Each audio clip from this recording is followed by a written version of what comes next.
Heyo,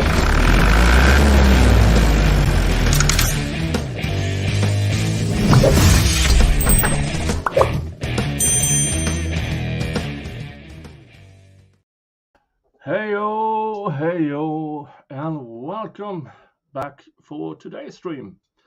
We are still, in my opinion, on verdict watch for the Henry Dinkins-trial. I've been updating every channel I can check if that judge is coming back.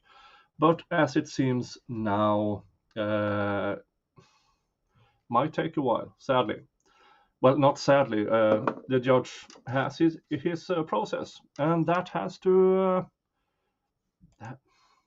take its time. That's just it. So today we are going through a bit of Young Thug RICO-trial. I haven't done those in a couple of weeks, and then last week, all of a sudden, there was a bunch of motions hearing, both last week and earlier this week. So I thought we would start to go through them and see what's going on. But first, as per usual, thumbs up, press that thumbs up. Really, really important for me, for my channel, and it doesn't cost you anything. So if you're here and please just hit it. Doesn't hurt. And if you haven't subscribed yet, please do. And yesterday was an interesting day because all of a sudden I had numbers I usually don't have. And as of now, let's see here at my I have 5,333 views and 181 likes. And geez, it can't be that bad. I mean, I appreciate 181 likes. That's more than I usually have, but for over 5,000 views on a stream, that's not even one. That's hardly 1 in 18 who watched it, and I'm glad for the views. I'm ecstatic for the views and everything. Yeah, because since I checked also how the average time people viewed was around 30 minutes. So they popped in, checked, okay, do we have a verdict yet? No? Okay, pop up, because people were just interested in if the verdict was in. I completely understand that. But if you do that, please remember, throw in a like, a thumbs up. It really means something. Unicorn asked, does that count people going out and back in again? I'm not sure. I believe those are 5,300 is the unique views on my what's it called? Statistics, analytics. I believe if I check the overview, it's over 6,000, but that does not count in those who just repeat. Those are not unique views.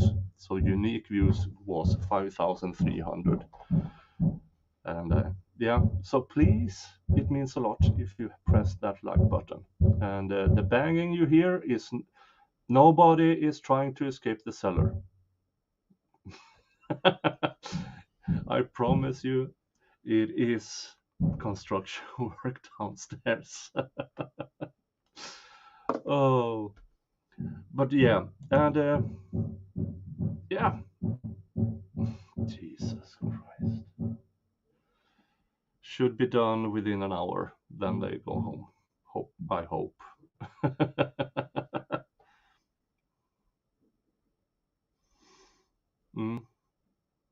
Yeah, so if you would, and I will try to repeat that If I don't expect those kind of views unless the verdict is actually in, but just in case, it means a lot. And if you really like, yeah, press that subscribe so you can find your way back here. And if you really like, consider becoming a member. $3 a month, and it will get you members only content and the link to my Discord. And thanks to you guys, members and everybody, even if you're watching the replay crew, I got one of those. It is a Yeti. So real microphone, so I don't have to speak into the webcam thingies. So thank you so much for providing this channel with the means to improve it. No, that's not an SOS you heard. Yeah, so thank you so much, all of you, because without you watching, this wouldn't be possible. So thank you so much. Now, have I wasted? I haven't installed it yet. It's still in the package because I just got home. I picked up my car from the annual car inspection thingy, so I'm allowed to drive it for another year. So my Saab is okay. Yay! I can drive it for another year. Now I need to pay taxes. Road taxes in Sweden is bonkers, but yeah, that's just the way it is. So, have I wasted enough time now? We all know, if you're not new here, you know exactly how I feel about the Young Thug RICO trial and the shenanigans from the prosecution team during the Daubert hearings. You can go into my channel and check the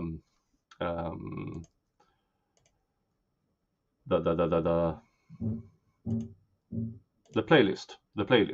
It's playlist. It's a playlist. I have plenty of videos about the Young Thug RICO trial. And if you don't know, oh, Melissa, yeah, okay. Let's give the elevator pitch about this RICO trial. Mr. Young Thug and his gang, the YSL gang, is on charges under Georgia RICO charges. Georgia RICO charges means that everybody in that gang is responsible for each other's crimes, because you're under the RICO Act, the Georgia RICO Act, you are considered an enterprise, a criminal enterprise, which means you're responsible as an enterprise. And in last year, in May, I think, is when the arrest started to happen under this. So we are entering month 15 that this prosecution has been with motion hearings and Daubert hearings and everything. And the YSL gang is Young Sloth? No? Jesus Christ. Young Stoner Life. Yeah. And or Young Slime Life. So it's really impressive. And originally they were 28 defendants. As of last week, they are down to 8 defendants. Rest have been released or pled out. And I believe 11 have decided to snitch on the rest of them. So yeah, and the charges includes everything more or less from shoplifting to murder.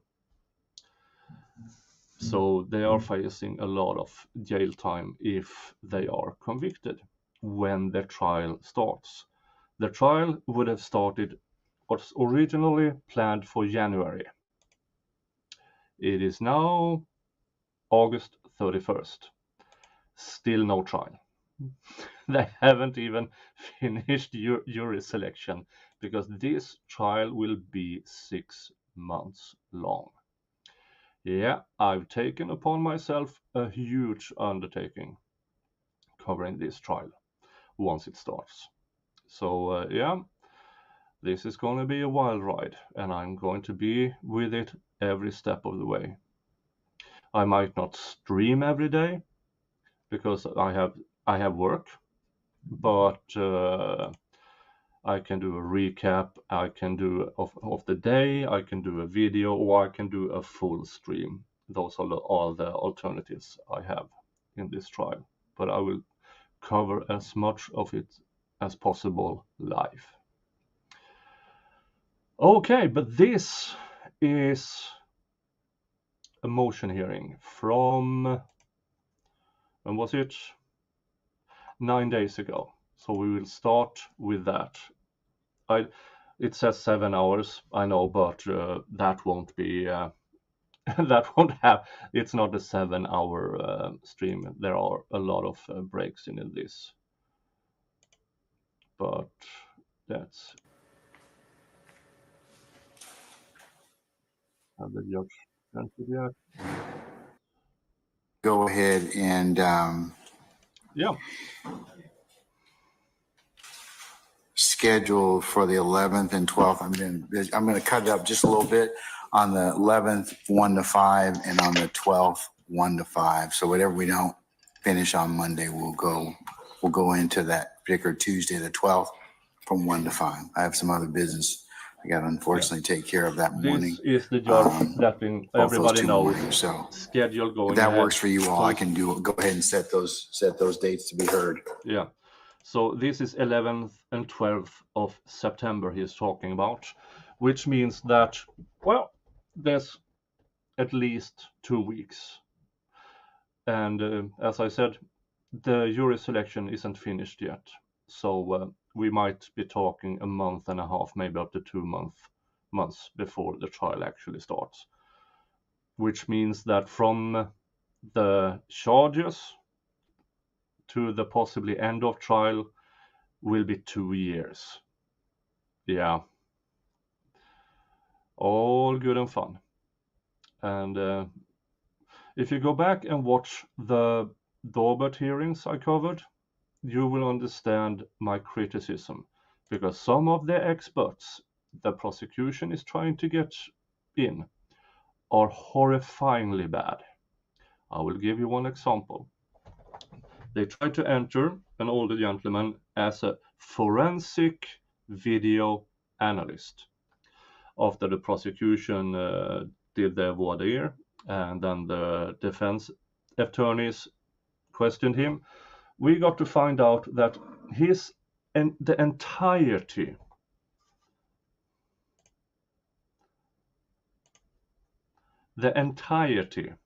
of his work is getting a video, stop it, screenshot it, put it into Photoshop, and then enhance, pins and zoom. That's it. That is the entirety of that guy's expertise. Yeah, it really is that ridiculous. And but he was not entered as a forensic video analyst. He was entered as a video enhancement expert. Pinch and zoom guy. It's so stupid. Yeah. And there are a lot of those examples if you go back and watch the Daubert hearings that I covered. I started covering them a couple of months ago. Yeah, it's interesting. And yeah, the district attorney in this RICO trial is the same district attorney that is charging President Trump. So she's trying to run 2 RICO trials simultaneously. Yeah, that's interesting. That's really interesting. But let's keep going with this one.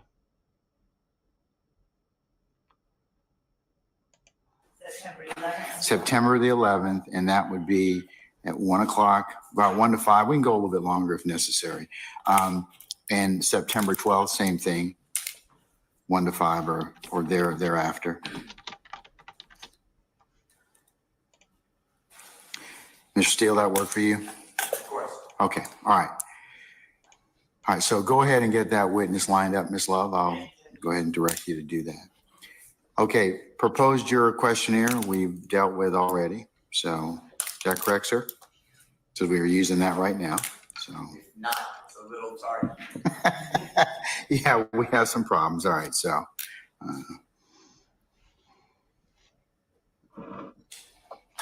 Okay, we don't need to listen on. okay, motion limiting number 1, Mr. Okay. Williams, motion limiting number 1. Motion in limine means that the defense is trying to get evidence thrown out, or a witness thrown out, or yeah. But let's listen to what this is. We're ready for that. Oh, yes, we're ready for that.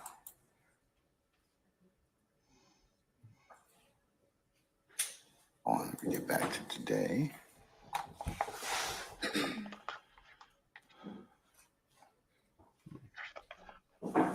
And for you who wonder what this is, it's nicotine pouches. Don't do it because it's addictive and expensive. But at least I'm not smoking cigarettes, so I only ruin myself. Okay.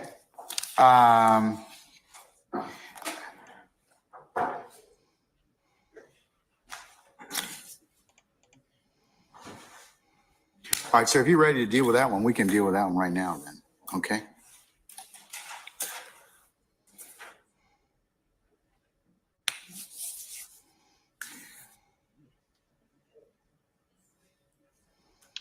All right, let's see what the evidence. Good morning, Your Honor. Good morning. Morning, sir. All counsel, media, Mr. Williams, and everyone else. Your Honor, motion limiting number 1 was filed on October 3, 2022, and it involves my request for this honorable court to analyze under. Okay, this is regarding the Henry Dinkins-trial. Daily Quick Bites did some digging, and there's reason to believe, including a Delaware case, that Daly's spidey sense was right about standing objections and motions in limine regarding why we had so few objections in the Henry Dinkins trial. Thank you so much for checking that up, Daily Quick Bites. Thank you so much. Let's go on. OCGA section 24-4-401, 24-4-402, and 24-4-403, the following. I have had the honor of representing Mr. Quantavious Greer. He is not on trial with us, but he is a gentleman who was indicted in this case. I represented him previously.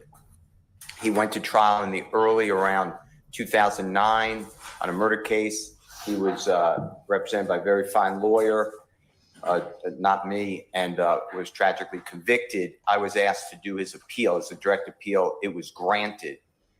That murder case is still pending. I do not represent him. I believe, although I don't check the docket, I believe that the Honorable Nicole Moorman is his lawyer in that case, but I just know I don't represent him. In fact, I believe this honorable court, it might have been Judge Newkirk, though. Somebody signed a motion that I am relieved from representation. I have had the honor of representing I knew Ms. Shannon Jackson. I did not know Ms. Shannon Stillwell. And I obtained bond for him in Fulton County. I obtained bond for him in Cobb County. That's all I've ever done. And that's the only way I know Mr. Jackson/Stillwell. I did not represent Mr. Martinez-Arnold. The state sought that I did, but I did not ever represent him, so that should not matter. And I believe, if I'm leaving anyone out, I'm not trying to, but I believe that those are the persons that I've represented in the past. I currently represent Mr. Blaylock. He is a co-indictee. He's not on trial. I did not try his case. I am doing his motion for new trial. It's pending before the Honorable Judge Millender. My request for this Honorable Court is to enter an order prohibiting the prosecution, co-indictee lawyers, any witness from mentioning that I've had this representation in the past with anyone in this case, unless first brought up to this Honorable Court, and this Honorable Court can understand why it would be under 401 and 402 relevant, and then 403, the balancing test of prejudice. I believe that if it comes out that I've represented, I'm just making this up, Mr. Greer on a murder case, I'm going to have to then either become a witness, which I do not want to do, or call somebody like from the clerk's office or the Honorable Judge Newkirk or somebody to explain, no, I only represent him on the appeal. It was successful. I don't represent him, and to show it did not have anything to do with this case. That goes for everybody. I was not involved with representation with anyone on this current indictment. That is my request on motion for limine number 1. Okay. Okay, he wants to exclude himself and make sure that neither the prosecution or the defense mentions his name. I would assume that would be granted, since he does not represent anybody in this indictment. But we will find out, maybe today, maybe later. I would guess that the judge will take it under advisement. Which one of you from the state is going to respond? Mr. Oleski, go right ahead, sir. May I remove my mask? Yes, you may, sir. Absolutely. Your Honor, for the record, I've let this go for several months. My name is pronounced Uhelski. Now you tell me. Now you tell me. Well, Mr. Chada Jimenez had inspired me to. I don't want to hear it. Thank you, sir. One more time. Uhelski. Uhelski. See, you could have done that a little earlier. Okay, all right, Mr. Uhelski, go right ahead, sir. All right, thank you, Your Honor. All right. Now, the circumstances may have changed a little bit since the time of this filing and the state's response, which was actually filed, I believe, November 14th. So this may have been taken up before to some extent. Yes, sir, it was. In case, well, whatever's left over, I just want to briefly address the state's position on this. Basically, Williams' motion is moving to prevent the state from mentioning in any way Mr. Steele's current or prior representation of any witnesses as well as the parties at trial. However, this evidence could be relevant under OCGA 24-622 to show potential bias or motivation in testifying. And it could otherwise be relevant depending on the evidence as it unfolds at trial, Your Honor. That's the headline. Now, as previously alleged, Mr. Steele, he is or has represented multiple YSL associates, as the state believes, including Greer, Arnold, Kendrick, Stillwell. His representation and assistance to these co-defendants involves count 1, Acts 11 and 108.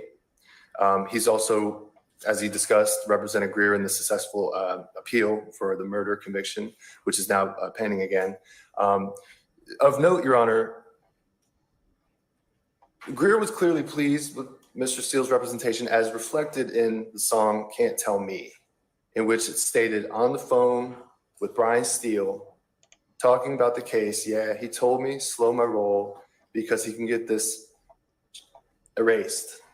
Also featured in the song is Kendrick, aka Yak Gotti, and the lyric is sung by Greer. Anyway, this evidence shows that multiple co-defendants and potential witnesses that could testify, we don't know that yet, may have feelings and or relations with Mr. Steele that the state's entitled to explore on cross-examination.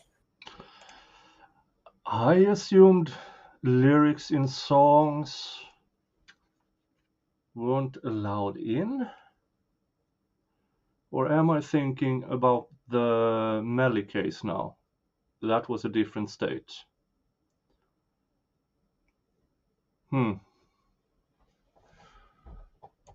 But song lyrics, you can make up anything in a song lyric, and either way it should be considered hearsay, in my opinion. should they choose to testify. So at this time, a ruling such as the one Mr. Steele asked for is going to be premature. Now, this is relevant evidence, not just according to me, Your Honor. This is according to case law. The United States Supreme Court held in Davis v. Alaska that the exposure of a witness's motivation in testifying is a proper and important function of cross-examination. That's 415 U.S. I mean, if song lyrics were evidence, then the entire black metal genre is in trouble. Just saying. And the gore metal definitely is in trouble. Maybe not clown metal. Yes, a clown metal is actually a thing. Check it out. You will be disturbed.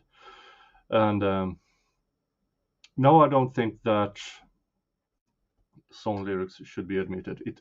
At best, it's hearsay. At best. But it should be a First Amendment issue. 308 at pin site 316317. So any relation or feelings about Mr. Steele that could be relevant to bias, the state is permitted to inquire into that relationship on cross. Georgia has unique rules of evidence permitting exploration of witnesses' bias, and that's according to Merritt v. State, Your Honor, 311 Georgia 875-881. That's our Supreme Court from 2021. Generally has broader and vaguer laws. Rule 622, we'll call it, provides the state of a witness's feelings toward the parties and the witness's relationship to the parties may always be proved for the consideration of the jury. Rule 622 establishes that a witness's bias is always a legitimate issue to be proved. Citing this rule, our Supreme Court, again in Lucas v. State, and that is 303 Georgia 134 at 136. It's a 2018 case. They specifically, explicitly say the scope of cross-examination is committed in the first instance to the sound discretion of the trial court, and it is settled that this right of cross-examination includes a right to inquire into the partiality and bias of witnesses. You'll notice in— What about their lawyers? I mean, Okay, can I get to that? I asked you the question. Let's get right to it. All right. And yes, it goes to the parties and the parties' counsel as well. We have a case cite to Canada versus Shropshire. That's 232 Georgia Appellate 341 at 342. Can you say that? Sorry, I got caught. 232 Georgia Appellate 341 at 342. And that it was held in that case that a trial court properly admitted evidence of a witness's close relationship to the plaintiff and the plaintiff's counsel. So that addresses the idea of parties as well as their counsel, Your Honor. The court went on in that case to say that the state of a witness's feelings toward the parties and his relationship to them may always be proved for the consideration of the jury. And that encompasses the plaintiff's counsel as well, which we have relevant and at issue in this case. Well, how would it be relevant? How would it be relevant? Well, depending on if they testify, the state would be entitled to explore as to bias in relation to their relationship with Mr. Steele, previous or current. We can't really say what the relevance of it is at this point because we're not in evidence, but the rule is, Your Honor, that a motion in limine to exclude inadmissible evidence should only be granted if there is no circumstance under which the evidence is likely to be admissible. I don't believe that at this time the court is equipped to be able to be informed on ruling on that issue until the evidence has been put forward. Yeah, it's going to be circumstantial in terms of what the evidence is being offered for the circumstances. And as I mentioned earlier, the issue, Mr. Steele, as well, with multiple representation is that you have a lot of professional responsibility in landmines. So, I mean, I'd be willing to defer it at this point in time. There are some ethical considerations that may come up. I don't think I would exclude it outright because I don't have enough at this point in time to really make that determination. It's very fact specific, but I would caution you all, like we did with a bunch of the waivers already, that should, you all have, Mr. Steele, I'm kind of referring to you and Mr. Adams, you all have the ability, and the state as well, if it comes down to it and there's a issue in respect to potential trial hasn't professional even started responsibility, yet. you all Yeah. have a duty to raise that to the court, and the court to kind of resolve that issue. It won't I start don't know for whether or not another right month, now I don't maybe. have enough to rule upon it, but it would be relevant. But as Mr. Steele has mentioned, it's still got overarching, even 401, 402, and 403, you have greater professional responsibility issues that I think would probably kind of seep into this. So let me hold on that one. At this point in time, I don't think it's, like I said, it's going to be very fact specific. So I'll hold on ruling, and I'll make a ruling specific to what is presented. Okay. Thank you, Your Honor. All right. Thank you, sir. Okay, the next motion is a motion for Mr. Williams to be present in the courtroom. That's, Your Honor, that's when we were doing like the Zoom, if you remember. Well, that's when I was thinking about doing it. So No. It was early on.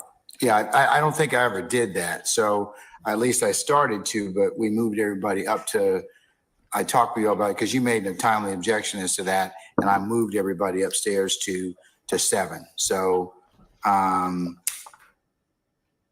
We're good, Your Honor. yeah, it's moved. Can I ask this a question? Sure. The last ruling? Would the court, at this point,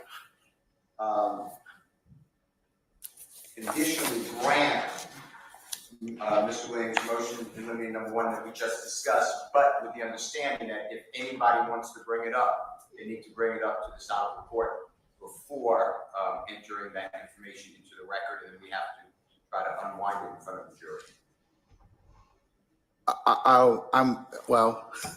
I think I'm going to deny it at this point in time, but I will go ahead and caution any counsel at this point in time, and I'd like an order to reflect that I will, in fact, I need to take this up before it becomes an issue, because as I mentioned, I think there could be professional responsibility issues that I need to take up before ruling on this. I'm not saying that 401, 402, or 403 may not apply. So that's why I'm deferring ruling on this point at this point in time. It's going to be much dependent upon what is sought to be introduced. So I'm going to defer ruling on it at this point. But Mr. Steele, to your point, I would like that order to reflect that. So if you would prepare such an order and have just send it to the state. I will do it, Your Honor. Okay. All right. The next motion is a motion for opposition to the state's request for a continuance. I believe that would be moved at this point in time, since we have gone ahead and commenced trial in this case. Agreed, Your Honor. All right. We have a motion to suppress number 2 that was filed on 10/28/22. Your Honor, that's been granted previously. All right. Is there an order? Did you prepare an order, sir? Yes, sir. But it's never been signed by this honorable court. Ms. Love responded that my order was, I think the word was outrageous, which I don't think it was, but Ms. Love then submitted, I believe, an order, and I never saw an order in the record. I think that's fair, but it was granted with no written orders, my memory. Your Honor, we can resubmit our proposed alternative to the order that we objected to being signed for Mr. Steele. In our estimation, it did not properly reflect the court's ruling or findings, and I don't know that I used it. Yes, that is DA Love, I think her name is, or ADA Love. This trial has everything. They have a DA Love. They have an officer.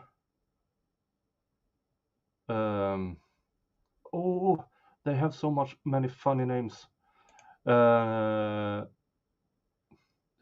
This is not a color thing, because everybody in this trial has interesting names. We had an I will talk about it later. I need to find what the name actually was. I have it written down here somewhere. Word outrageous doesn't seem like my language, but we did in fact submit a proposed alternative, and we can resend that as well as our response. If you all would do that by close of business today, I can take a look at it and send that to Mr. Kearns as well as myself, please.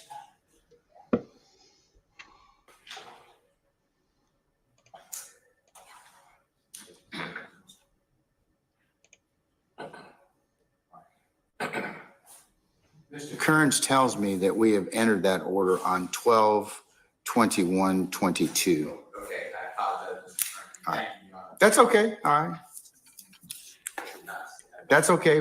That's why we're doing this right now, to go through that. So, okay, the next one is motion for discovery number 1, and that was filed 10/28/22. Correct, Your Honor. All right, has that been set? Yeah, you're hearing the dates correctly. They are now handling motions that was originally entered in October last year. That's how far behind everything is. And this hearing we are listening to now was last week. Satisfied, or do we need to hear anything on that, sir? It's been mostly satisfied, and I told the court, I don't believe that the gentleman was in court, but Prosecutor Smith has been outstanding, taking a lot of time to help me and others through the discovery, and that's greatly appreciated. Although he's not here today, I thought he was here, so anyway. There is an issue though, and I may need help, if it's okay, from Mr. Short. So, yeah. Yes. One of the prosecutors and the investigators, his name is detective, or well, his name is something Short. That's an unfortunate name. So you have ADA Love and a detective Short. I mean, you can't make this up. this, I asked for, Your Honor, there's a killing on January 10th, 2015, and it's captured on surveillance video. It's outside of a barbershop. The state has given us that information. When I filed this, I couldn't, all I get was still shots. They gave it to me and it's broken up. Mr. Short showed me last week, I believe, that he has it, or a portion of it, in a Texaco gas station which is right next door to the barbershop, where it's fluid, meaning it's not broken up. I don't have that, and Mr. Short has it. I know he's going to share it with everyone, but otherwise that is my only issue. So it's partially. How did he get it?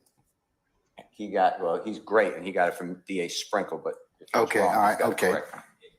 Well, I asked because, you know. Yeah, so okay, we have Attorney Short and a Detective Sprinkle. I mean, the names. One should be, if he has it, you should have it. And Mr. Short's definitely going to do that. And I know the DA's office will do it, but I believe we only have a section of it right now. So I would just like it to be given. Sure. I mean, if the judge wants to. Yes, sir. Your Honor, ADA Sprinkle did share with me. It was kind of a video that he made that was full of different clips, but not the raw clips from each camera angle. He did share. Where's the raw camera footage? Well, he did share that with me at the end of last week, or I believe it was at the end of last week. However, in fairness to Mr. Sprinkle, I haven't reached out to him about it. I'm having real challenges with the technical aspect of playing it. It involves a certain player that I'm not familiar with. And I have that Neo Dark Matter is Sprinkle the good cop and Rain the bad cop. But Sprinkle as a cop seems to be one of the good ones, because in that I covered that in one of my Daubert hearings coverage, and he actually did not go forward with a prosecution of one of the murders they are accused of, because as it turned out, one of the key witnesses, when they checked his story out, it was wrong. So there were literally no evidence of the 3 people that they arrested that they had anything to do with it. So I believe that should be one of the good ones that he chose to not move forward and recommended to not charge. And I don't think that murder case ever got to trial. But it is in this RICO trial for some interesting reason, because RICO, the rules are different and more vague and more broad. It's on my to-do list to contact Mr. Sprinkle, but from my understanding, I agree with Mr. Steele that we only had clips, at least that's how it always played on my computer. I don't believe any defense attorney has indicated otherwise. So I think that all the defense attorneys do need access and the ability to play that continuous video. Your Honor, if I may respond. Madam. All of the footage from the Texaco and the gas station from January the 10th of 2015 have been served. Having gone through the videos themselves, I know that there can be challenges to opening them. I can sit with a designated member of the defense team today to go through exactly how to access them, because you're going to have to go into a particular folder in the folders that were served and click onto a particular player. That's not how it's supposed. You can make copies of the videos of the folders and hand them over, and you can tell them how to access them, or they can find out by themselves. This is not discover. You can choose how the defense accesses it. You're supposed to hand it over, period. This is some shady shit going on. And then open it that way. So I can show them how it's done, but all of that has previously been served. It was served via Dropbox, I believe, but I can go ahead and show them exactly how to get to what they're looking for. Okay. All right. Mr. Sharp, if that will satisfy that, I can Sharp. circle back to that maybe tomorrow. Okay. When you are They did hand it everything your over, motions, but I and you can't can play let it. me know Okay. if that My has apologies. satisfied that particular issue. Yeah, served via Dropbox. That's safe. Oh God. Yeah. And as long as whatever I share with Mr. Sharp, Mr. Steele, whomever, is shared with everybody else. So And you'll share that with the rest of council. I'm going to bring co-counsel who understands computer. But he's kind of tied up, so at this point. Okay, all right. Well, yeah, you can take somebody else with you. Okay, so whoever you designate. Mr. Steele, is that satisfactory, sir? Speed this up a bit. Okay. Excuse me, Your Honor. Yes, Mr. Weinstein. Okay. The quality of the video that was given to Mr. Sharp is a significantly higher quality than I've seen in the discovery. So I just want to make sure that even after Ms. Love assists us in finding the video, if it's not of the same quality that was given to Mr. Sharp, that we can get that same quality video in its full form, not just snippets. we've given the same thing to everybody, but I can certainly show if Mr. Weinstein is the one that wants to come over, I can certainly show where everything is. But as far as quality, it may have to do with the computer. I don't know, but we serve the same media. to everybody. I would just say if you serve the same media, if there's an enhancement later, you should certainly supplement your discovery and share that with the defense. But is that satisfactory, sir? Yes, Your Honor. Okay, all right.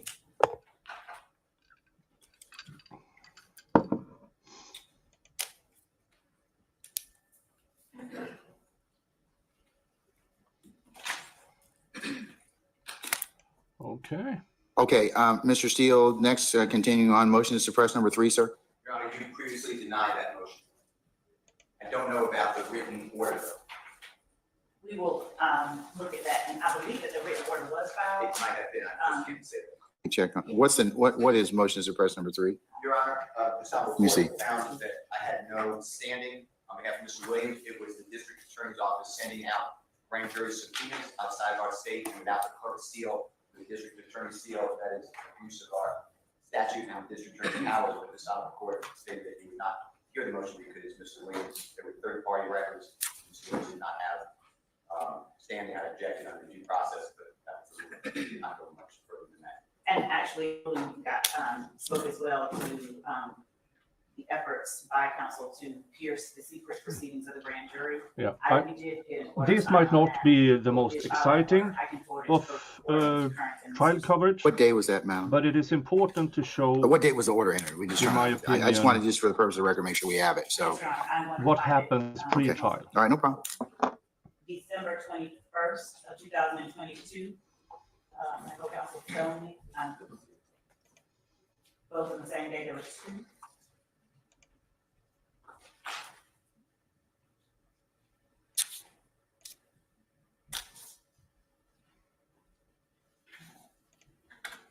And yes, December 21st was the order denying the defendant's motion to dismiss, and the order. December what date, madam? I'm sorry. 21st, Your Honor. Okay, that's the next motion. That's the motion to dismiss indictment. It was the order denying, okay, it starts off, defendant Williams filed a motion to dismiss for prosecutorial misconduct. Oh, okay. And that order was entered denying the defendant's motion to dismiss Okay. on December 21st, 2022. And it was. Yeah, motions to dismiss are rarely Could you please, granted. Mr. Steele, that's comport to your understanding as well, sir? Yes, sir. Is that the next one, the motion to dismiss indictment? Is that the one that is referenced for purported prosecutorial misconduct? Yes, that was filed on November 3, 2000. All right, sir. Has been denied. Yes, okay. There was also an order granting the state's motion to quash that was entered on December 21st, 2022, that related to Deputy District Attorney Mike Sprinkle, and I believe that that specifically is the motion that Mr. Steele referenced in his colloquy to the court at the moment. Okay. Mr. Steele, do you concur, sir? I do. Okay, all right. Moving on, motion to suppress number 4 that was filed on November the 9th of 2022. Your Honor, that was granted previously by the South Court, and I believe, I did not look at Your Honor Court's order, but the order that Mr. Kearns corrected me, stated it was filed already earlier today. That's assumed that motion to suppress. Okay, That's correct, Judge. what date was that, sir? 121-22. Thank you, sir. All right, we have a supplemental motion to dismiss filed on November the 10th of 2022. That's denied previously, Your Honor, and that's going back to the abuse of the grand jury and the powers of the district attorney's office. But that would have been what Ms. Love just said, and I think she said it's either December 21, 2022 or December 22, 2022 order. All right, Ms. I'll look at the order, but that it would be the same. Ms. Love, you concur, madam? I do, Judge. Okay. Yes. All right, thank you. Okay, then we have motion to suppress number 5 that was filed on 11/11/2022. Your Honor, that was denied. That's on the court. I cannot speak of the order, but I believe. Okay, terms this seen by the this day December seems 21, to only be 2022 order about was on the court for December. where different motions are at the moment to get everything in order and into record. So I will move ahead to after morning break and see if they changed their tune. Oh, that's a long break. There they are.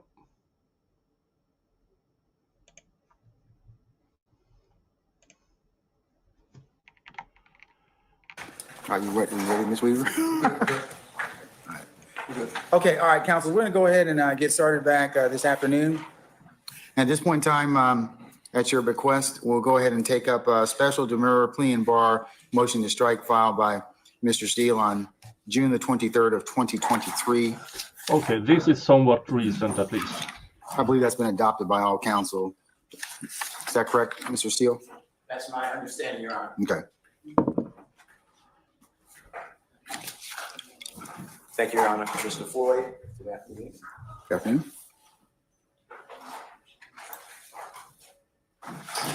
Your Honor, as the court noted, Mr. Williams' special demurrer plea and bar and date announced by this honorable court of his filing. And I appreciate the court's time in analyzing this motion. And this motion, Your Honor, seeks to ask the honorable court to strike based upon two factors. One, the statute of limitations, and then two, a special demurrer. Special demurrer, as the court may know, is a product of the state of Georgia that mandates that if raised pre-trial, that an indictment must be perfect in form and substance, as opposed to, God forbid, there's a conviction. It is not like that on appeal. On appeal, you have to show error, not just that the indictment's not perfect in form and substance. And that's State versus Gamble, GAMBLIN. It's 251 Georgia Appeal. It's a 2001 case, and it's in one on page 283. Your Honor, I have a couple of cases I'd like to share with this honorable court and the parties, if I may, and then I'd like to get into it. Sure. I did not bring enough copies, but I will announce the, with the court's permission, I'll announce the citations. Yeah, all the paper turnings you hear in the background is because it seems like many of the lawyers and the prosecution keep their microphone on at all times instead of just turning it on when they're about to speak. So not much I can do about it. So everyone can follow along on their computers. And this is also cited in the motion, Your Honor.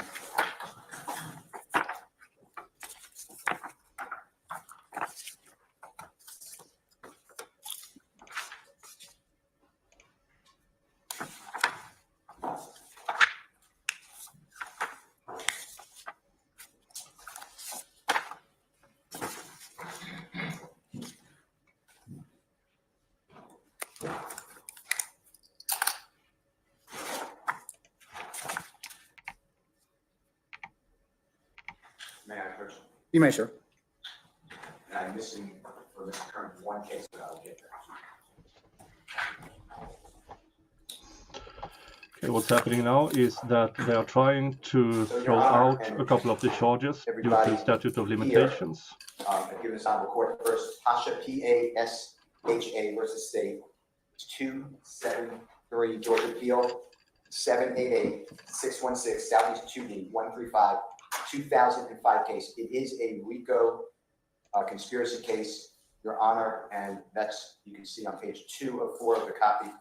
Again, this honorable court and Mr. Kearns and Mr. Floyd on the first full paragraph, left-hand side, the appellate court wrote, count 2 of the indictment further charged Pasha and his co-defendants with conspiracy to violate the RICO Act, and then it goes through.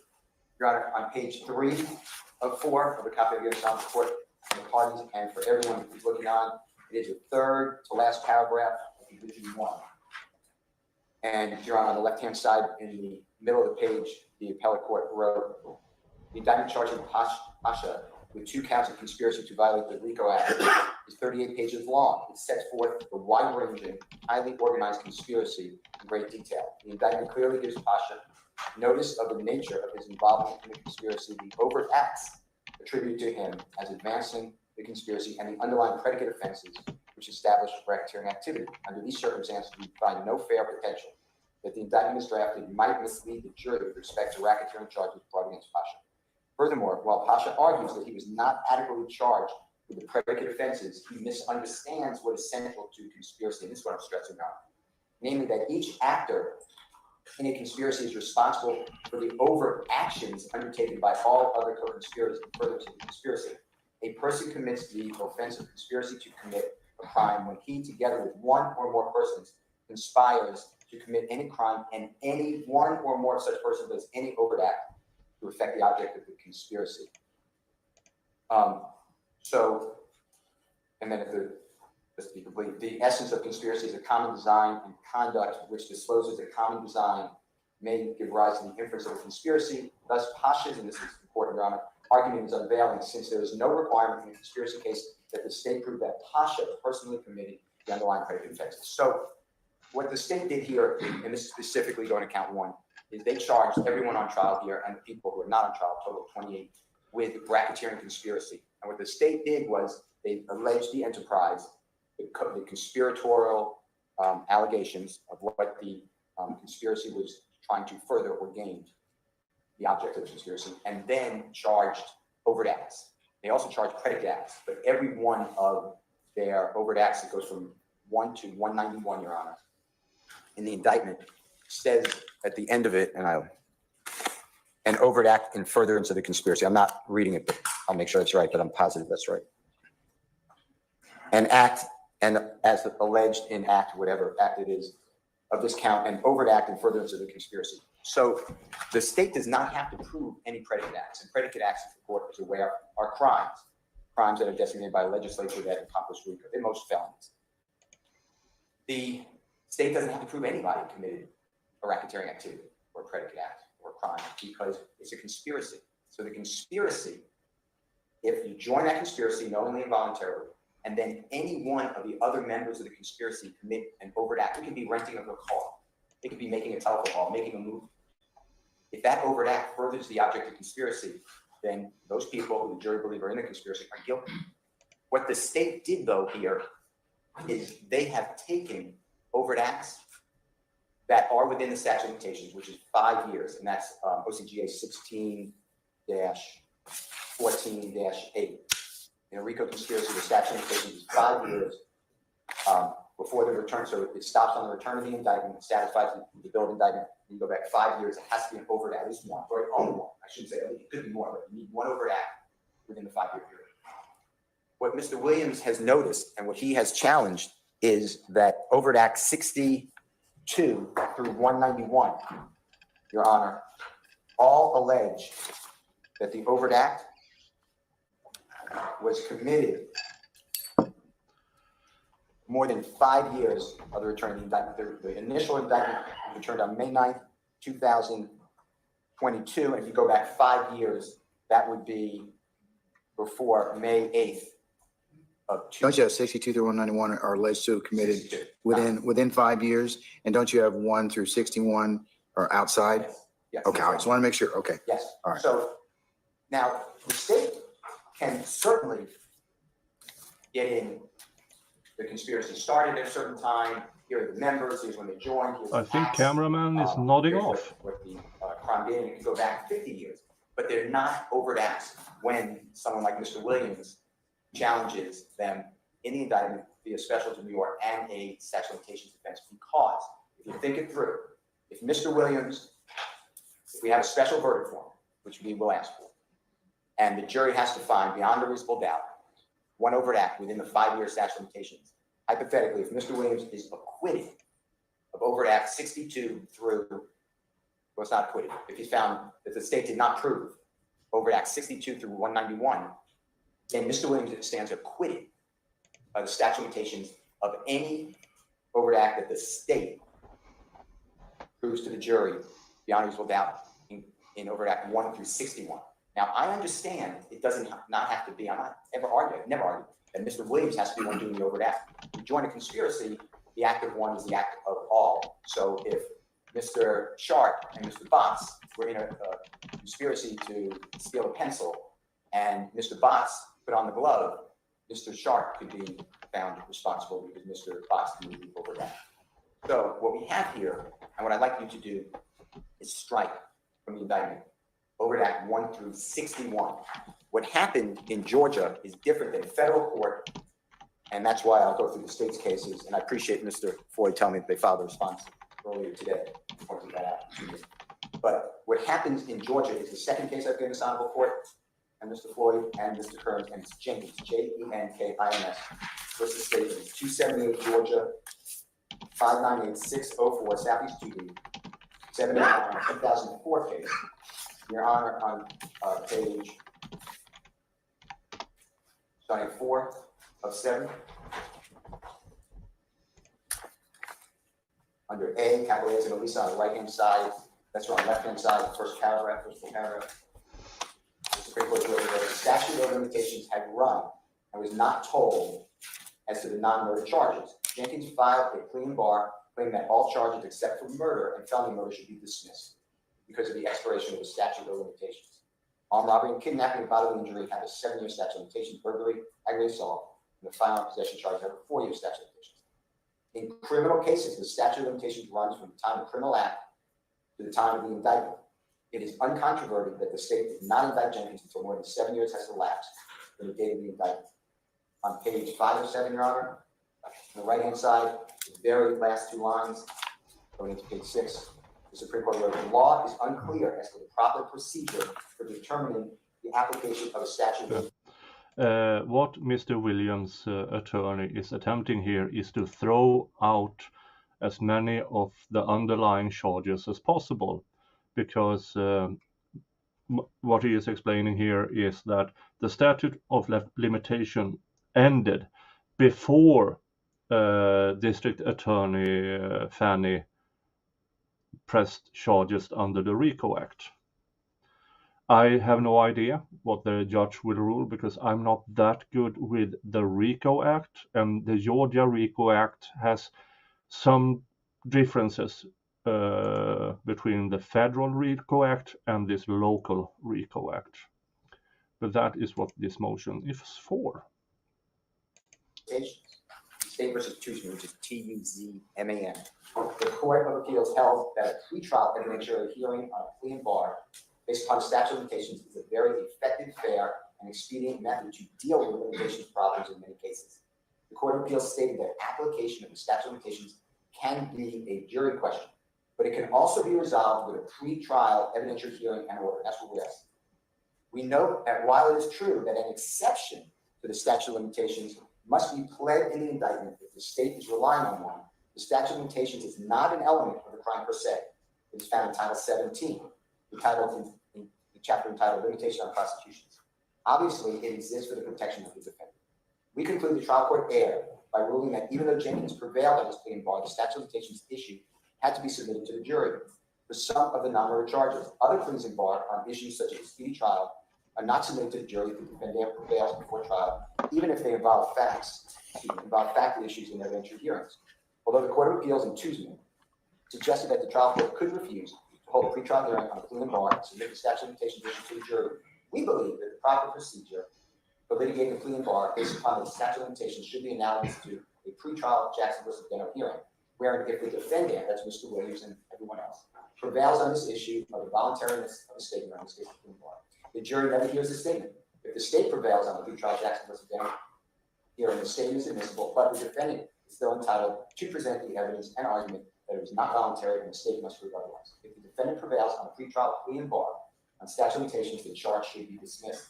If the state prevails on this issue before trial, the defendant may still require the state to prove at trial that the charge is not barred by statute of limitations. Otherwise, if the state could still submit the charges to a jury, even though the trial court has found the pretrial evidentiary hearing on statute of limitations applies to the prosecution. There'd be no point in having a pretrial hearing. So, Your Honor, that's why we bring it now, and it is right for the Honorable Court to rule upon. So a couple of things I'd like the Honorable Court to notice. In the indictment, both our original indictment and the re-indictment / superseding indictment, the state never alleged any type of tolling provision. They never alleged a tolling provision. And without a tolling provision, that means that each overt act must stand on its own to win the day against Mr. Williams' challenge that the statute of limitations is gone. Now, 5 years for an overt act from the date of the return of the indictment, as the court noted, and I realize what you did now, and I appreciate I misspoke, is we're challenging counts 1 through 61. I said it originally 62, but I got you. no, I appreciate it. And I realized after you said it that I inverted it. So there's no tolling provision. The statute of limitations is run. So now what do? It seems pretty easy that the court should grant it. But the state has filed a response. And the state's response, and the very, very, very fine lawyers, and including not limited to, including Mr. Floyd, but their response is actually respectfully off the mark. They tell me that I'm totally wrong constantly, but when you look at their cases don't support their positions. For instance, the state wrote in their response to me, Every time you hear a lawyer say a compliment, fine lawyer, that's more or less a backhand compliment. Because now he's going to try to tear their response into pieces. pages are not numbered, Your Honor. So if they are numbered, I didn't see it on my iPhone. But the state wrote in their argument section, and this should be a quote, overt acts are not measured separately. Instead, OCGA section 16-14-8 requires only one overt act to occur within 5 years, which of course is the statute of limitations. That is not accurate. What's going to happen, the reason they made it 191 counts is they want the jury to have 191 different opportunities to find one overt act.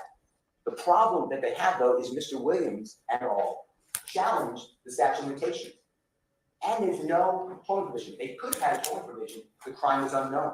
That might have worked, and it would have brought all 191 overt acts into play. But without that, we are now looking at the indictment the way it was returned, and every one from 1 to 61 must be barred. To say that the overt acts are not measured separately is wrong, because you are going to give an instruction, I believe, that the elements of a RICO conspiracy are as follows. An enterprise, you're going to define it. The conspiracy, you will define it. The object of the conspiracy, you will define it. And then you will define the fact that all it needs does not need a pattern of racketeering activity within 4 years of each other.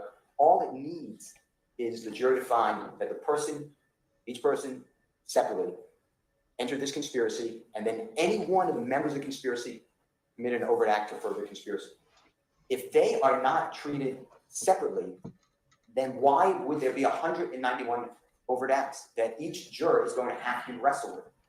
Because that will be the instruction by the court.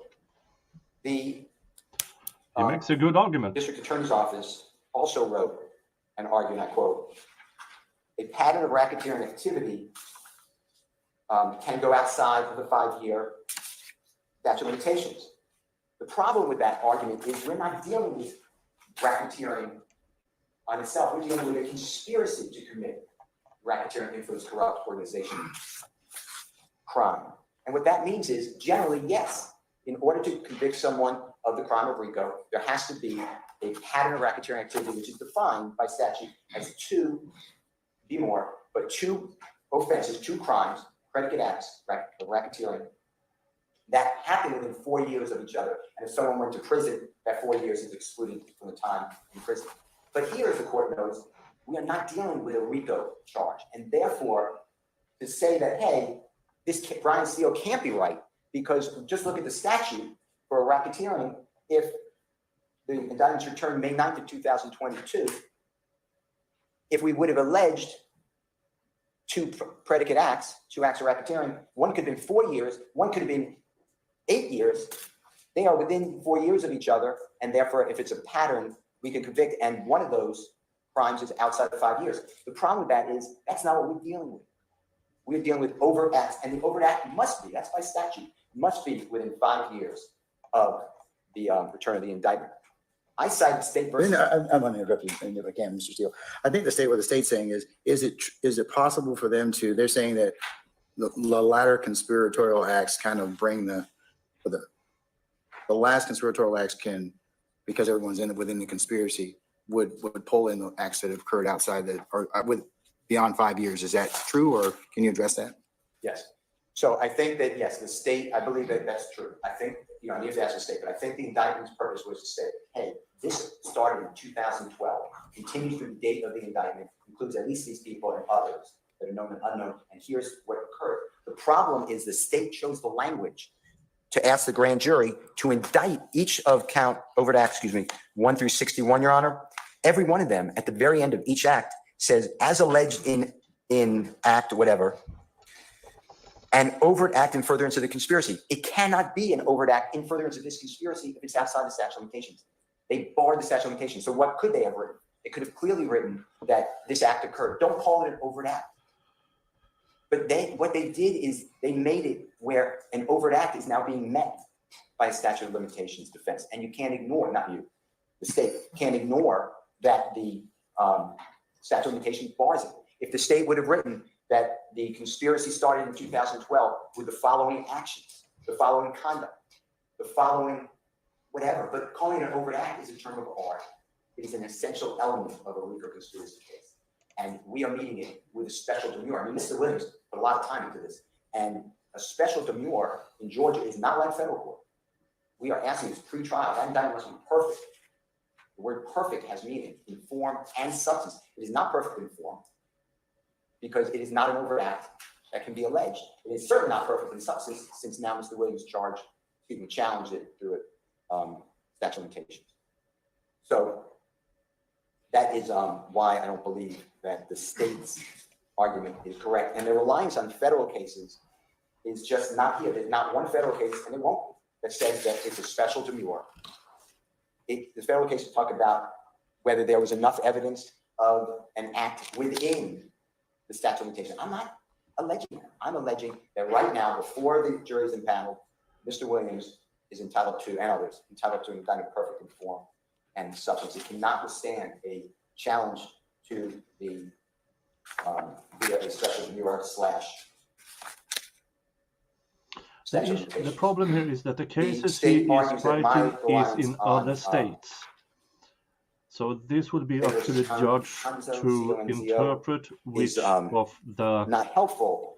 arguments is the better one, and if he wants to bring in other states' case law. Hanzo wrote that an overt act must be proved beyond reasonable doubt to have occurred on or by the within 5 years of whatever the date of the indictment returned. That's what Mr. Williams is claiming. This is not done here. Hanzo is not a special demurrer case. I also cited, Mr. Williams cited Young versus State, which is 205 Georgia Appeal 357, 1992. And the state is saying that that case is not helpful because although 10 of the 17 overt acts were outside the statute of limitations, the jury only had to find one overt act within statute of limitations. That's the law. I'm not saying that's not the law. But Mr. Williams challenged pre-trial. It was not done in Young versus State. He's challenging now this statute of limitations and coupled it. He made it like on steroids. He made it run fast because it's also a special demurrer. And the state was wrong when it wrote its response. I mean that respectfully, when asserting that you cannot bring a RICO conspiracy charge. They said if the state doesn't discover the crime until after the statute of limitations runs. That's what the state said. If I'm right, then if a RICO conspiracy occurs, then 5 years passes, you can't bring the charge at all because it's statute of limitations. But that argument totally ignores that there's a tolling provision in Title 17 that permits the state to say there's 4 different reasons. The accused was absconded from the state, the crime was unknown, the perpetrator was unknown, or there's got a fiduciary duty. So what the Young versus State court wrote is, and I quote, even if an overt act occurring outside the statute of limitations would not support the conspiracy charge, there was substantial evidence of acts having occurred within the statute of limitations period. That's exactly what I'm saying. I'm saying that all of these acts, 1 through 61, cannot support the conspiracy charge. So why are they charged as overt acts? This on the court to deny Mr. Williams' special demurrer would have to say, well, I'll instruct the jury on the statute of limitations if you provide me a jury instruction, and they'll know. We'll erase it from the special verdict form, and they'll know that those don't apply as overt acts. That doesn't address our motion. You would be changing our motion because our motion is to strike because it's not an indictment perfect in substance and form, and that's what we are asking the court to do.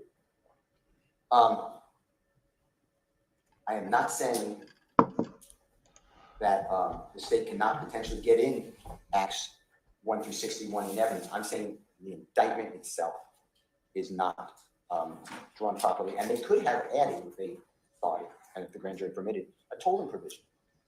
That's why the tolling provisions are there. The state didn't do it, and they have violated the statute of limitations. Federal cases cited by the Honorable District Attorney's Office include United States versus Adams, which is 1F3rd 1566. He wrote the jump site at 1582, 11th Circuit, 1993. United States versus Germany, like the country, 296 Fed Appendix, that's FEDAPPX, 352, 11th Circuit, 2008. They are not helpful to the prosecution in the state of Georgia because they're actually helpful to Mr. Williams, because they say that only one overt act is needed to satisfy the statute of limitations. There was no special demurrer filed in any of those cases. And therefore, I ask you to grant this. The state also told me, and I couldn't find it in their brief, I'm not saying I didn't miss it, but there's a case called Whaley, W-H-A-L-E-Y, that was Mr. Floyd telling me, versus state. The only Whaley I found that seems remotely on point is a Cobb County Superior Court case. If that's wrong, Mr. Floyd, tell me I'm wrong. 343 Georgia Avenue. That's 340. Attorney, the lawyer from Mr. Williams, makes sense to me. I can't argue my sniff test because even though I'm trying to read up on the Georgia RICO Act, it's a tough one to understand, and because there are some language in it that is so vague, and according to other lawyers in the Georgia area who has written about the Georgia RICO Act, it is both broader and more vague than the federal RICO Act. So I can't apply my sniff test. He makes sense. He makes good sense. But yeah, I agree with Captain Haffan. It's purposely vague because they wanted this. The RICO Act was designed to get to mafia, to the mob. And now, 30, 40 years later, they are applying it to gangs.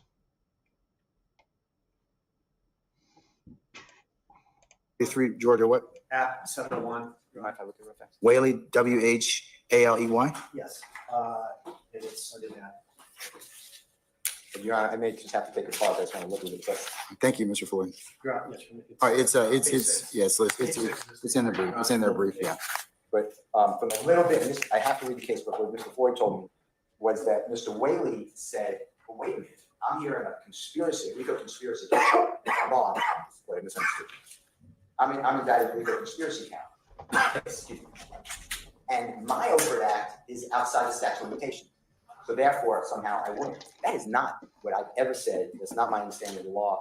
If you join the conspiracy and an overt act committed by anyone who's part of that conspiracy is related to the other co-conspirators who freely and voluntarily. So my question is, you can allege it as conduct in the indictment, but you're saying that it can't be used as a conspiratorial overt act because it's outside the 5 years. Exactly. I'm saying that the way the grand jury charged everyone, this is an overt act in furtherance of conspiracy. And my argument, respectfully, is it cannot be. It might be an overt act in furtherance of conspiracy, but it is time barred. And Mr. Williams raised that time bar, and the state can't just ignore that. And therefore, it is not. I'll be interested to ask Mr. Floyd about whether or not Whaley covers conduct. I mean, it looks like conduct and conspiracy. Yes, Composer C. This Young Thug RICO-trial is a complete cluster F because they had 28 defendants in the beginning and everybody needed their separate attorneys. So the local public defenders, they can only handle one, maybe two. Then there's a conflict of interest. So they had to hire different private lawyers. But then they decided to only pay them $15,000 in total. And this case has been going on for over a year now, and we still aren't close to trial. So $15,000, if it had been over in a month, okay, I can see that. But yeah, there are lawyers in that room that are more or less going bankrupt because this trial, pre-trial, everybody has to be there for every meeting, every hearing. Everybody has to show up. So that creates a gridlock in that they can't really take other cases if there are, for instance, a one-man business. And yeah, so it creates a gridlock because they are now down to 8 defendants. So some has been released. Yeah, but they are still, the other 20 are still represented. So they can't just, and they, most of them will testify in the coming trial. So they can't just bring on new clients because that might conflict with the court's schedule. So it's a complete cluster F. And now Georgia, same district attorney, is charging President Trump and what is it, 17 or 18 more? Well, all of a sudden that will take up another judge entire docket. Yeah, it's amazingly. But District Attorney Fanny, she knows how to play this game. She really does. But I think she might be over her head because sooner or later the judges will. We have a lot of other cases, murder cases, rape cases, robbery cases that has to be yeah, pulled back because they have to handle all this. So she might not be very popular amongst the judges right now. Versus conduct and conspiratorial acts may not necessarily be the same thing. They might be two different things. Exactly. An overt act has to meet certain requirements, which is one of them is the statute of limitations, which it failed to in this case. And I understand it's easily correctable if the grand jury would have charged a tolling provision, but they did not charge the tolling provision. So, Your Honor, that is my issue. I also gave the court, I did not, I believe, and I apologize, Mr. Kearns, Mr. Kearns, United States versus Ravenel, Ravenell, that is 66 F 472, 4th Circuit, 2023. And you're on page, starting on page 7 of 26, if you don't mind. And this is a fascinating decision. It's a great case to read. It's a money laundering conspiracy, not a RICO conspiracy. What page did you say, sir? Starting on page 7 All right, sir. of 26, on the right-hand side under Division 1. And towards the top of the first full paragraph, money laundering conspiracy under 18 U.S.C. 1956 H as in happy is not an overt act conspiracy. So what that means is different than RICO conspiracy. You don't have to charge an overt act. And then on the bottom of that page, Your Honor, that column 9 lines up from the bottom, the court wrote, therefore, while overt act conspiracies, which is what we're dealing with here, of course, on the court, require showing that at least one overt act in furtherance of the conspiratorial agreement was performed within the applicable statute of limitations period, non-overt act conspiracies are presumed to be. Every time they are in that courtroom means that nothing else can be going on in that courtroom with this judge. And every cost for a full day of hearing. Every DA needs to be paid, every ADA, the court reporters, everything around it. And yeah, I've heard numbers that the Young Thug RICO-case, as it sits now, have cost the Georgia taxpayers over $10 million. I haven't heard it confirmed yet, but I'm definitely not surprised if it was that number. Continued, absent evidence to the contrary. On page 8 of 9, Your Honor, 8 of 26, Division 2, right-hand side, second paragraph, center, lower center. Ravenel relies upon our decision in United States versus Head, which is HEAD, 641 F second, 174, 4th Circuit, 1981, to argue that his conviction for money laundering conspiracy relied heavily on conduct that occurred outside the limitation period, which necessitated an instruction on the statute of limitations.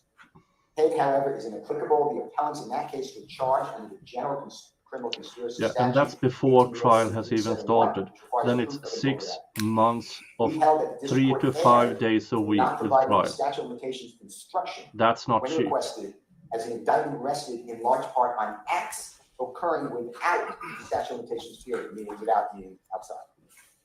Where a mere agreement is the relevant conduct, however, the temporal nature of certain overt acts has much less bearing on the conspiracy's continuation into the statute of limitations without evidence of termination or withdrawal. But that is saying that's a non-overact case, it's a money laundering case. You don't have to show an overact, it's just a conspiracy. Indeed, Head did not conclude that a jury instruction on statute of limitations was necessary in every case, or that the statute of limitations had become an essential element of conspiracy.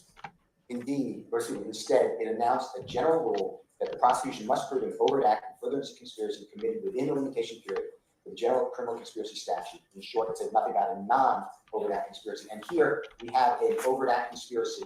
As in Jenkins, it is not, statute of limitation is not an essential element of the crime. It's found in another section in Title 17, not Title 16. And therefore, Your Honor, the state of Georgia, through the grand jury, has violated the mandates of the special to New York and the statute of limitations. When the Honorable Court said and asked me, and I agree with the court, could it have alleged here are all these conduct, but not alleged them as overt acts? The answer, as I said, is yes. There would be a different challenge to that, though, because this is other act conduct that I would ask the court to rule upon 404B. The court may say that's intrinsic, therefore it's not 404B, and therefore it's proper. But that's not the way they did it. That would be a totally different motion. So I asked this Honorable Court to consider the fact that the indictment is not perfect in form or substance, and that the statute of limitations is clearly, I'm confident the state will agree, is clearly outside of the 5 years. And any other argument is specious, because to say, well, even though it's outside the 5 years, all we have to do is prove one inside 5 years. I agree with that. Then why did the state of Georgia, through the grand jury, allege that these are overt acts? These are not overt acts that can withstand the power of the statute of limitations defense. Thank you, sir. All right.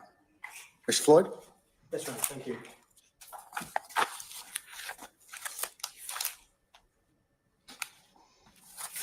That's it. So, Your Honor, my friend, Mr. Steele, and I actually, perhaps differently than some of the motions we've argued, agree about a fair amount. He is not, although he has styled this as special demur, he is not trying to have this court dismiss the indictment. That much is clear. Just some counts therein. Right, overt acts alleged there. Yes, correct. And it's the distinction between overt acts and counts that's really fundamental to this discussion. He acknowledges that that the court will give certain instructions to the jury, and he acknowledges that evidence of these overt acts may very well be admissible. That obviously is a determination you're going to make later during the course of trial, not at this moment, and this isn't a motion in limine.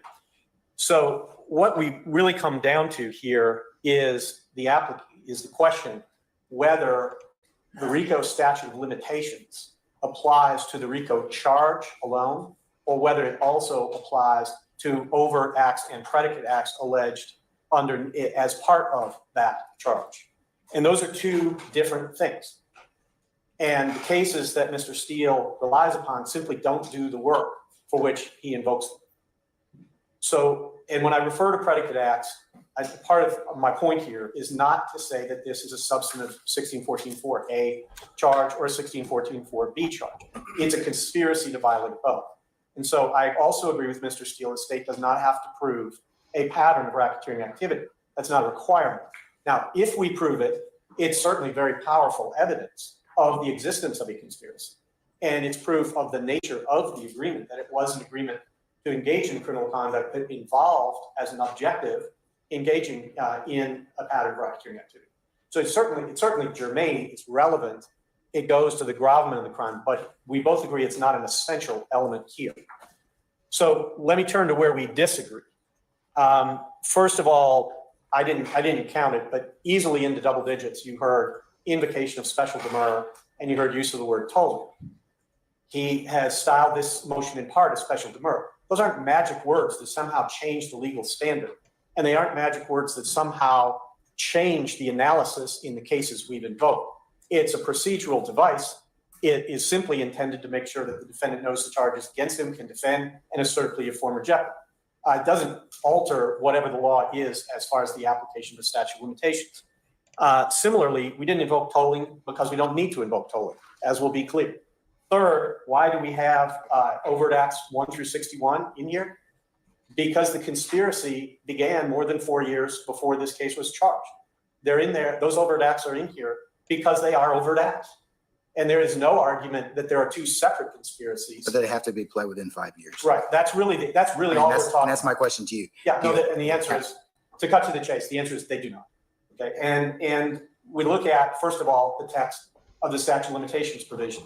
Notwithstanding any other provision of law setting forth the statute of limitations, a criminal proceeding. Is that 1614.8? Yes, sir. Okay, all right. Or civil action brought pursuant to Code Section 1614.6 shall be commenced up until 5 years after the conduct and violation of a provision of this chapter terminates. It talks about the criminal proceeding.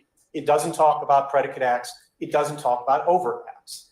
And there is no other provision that talks about overt acts in the context of a RICO.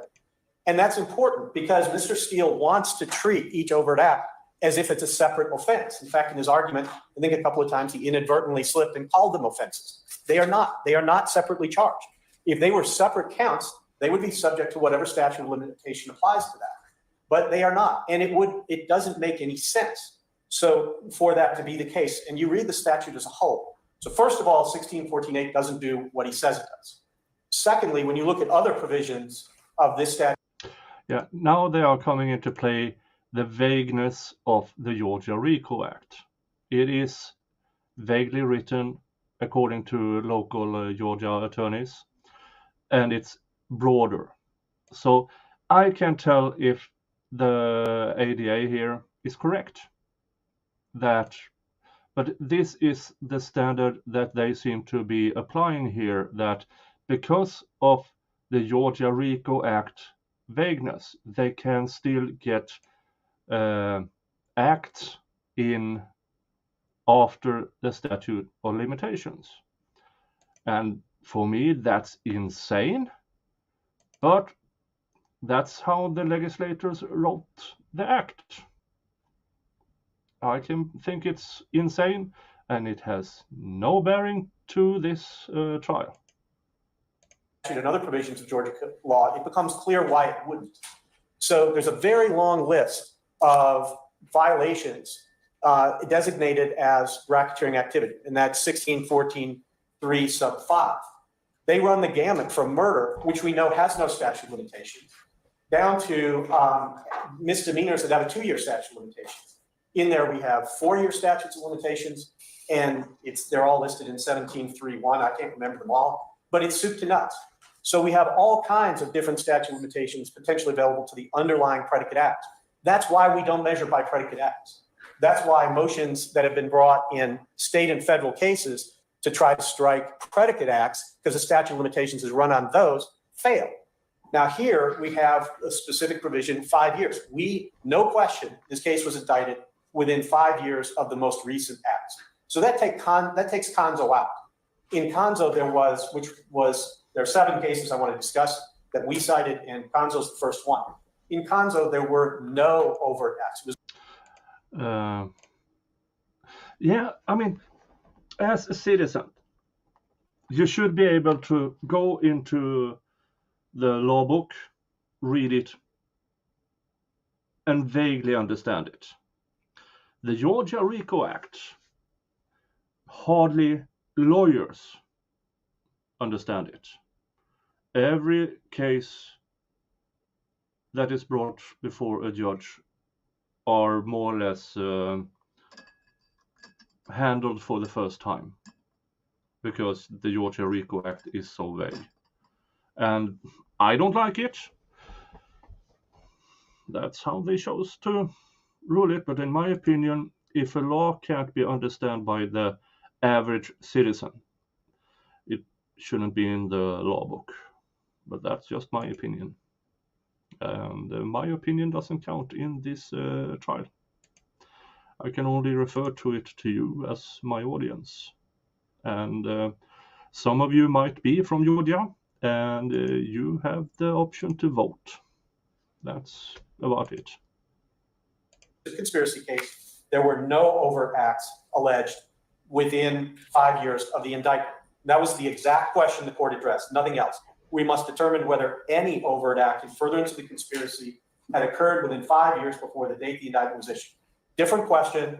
The answer was no. The case was dismissed. Conzo doesn't do anything here for Mr. Williams or the other defendants. We cited Whaley. Whaley was one of the defendants. There were two. He said, I'm out because you didn't allege any overt acts. You, the state, didn't allege any overt acts against me within 5 years. And the court said, no, that as a fact is true, but that doesn't do you any good because your co-conspirator committed them within that time. Court did not disapprove in any way the fact that evidence was introduced of Mr. Whaley's overt acts outside the 5-year statute of limitations, and in fact specifically relied upon it in affirming his conviction. Certainly admissible, nothing wrong about that. Young, which Mr. Williams also relies upon, talks about, it basically has a dicta observation where it says, even if an overt act occurring outside the statute of limitations would not support the conspiracy charge, there was substantial evidence of acts having occurred within that period. So that's the question it was asking. Was there evidence within the statute of limitations? It did not hold that overt acts outside the statute of limitations cannot be considered. It acknowledged perhaps that's a possibility, but did not rule on the point. So that doesn't carry any water for any of the defendants. Then we get to Adams, and there was an effort to distinguish the federal cases, not on the substantive law, but again on the idea that they're not a special demur. That doesn't change, again, the legal standard. It doesn't change the way we look at overt acts. The court specifically said evidence of any acts in furtherance of the conspiracy are admissible, even if they occurred longer than the statutory period before the indictment.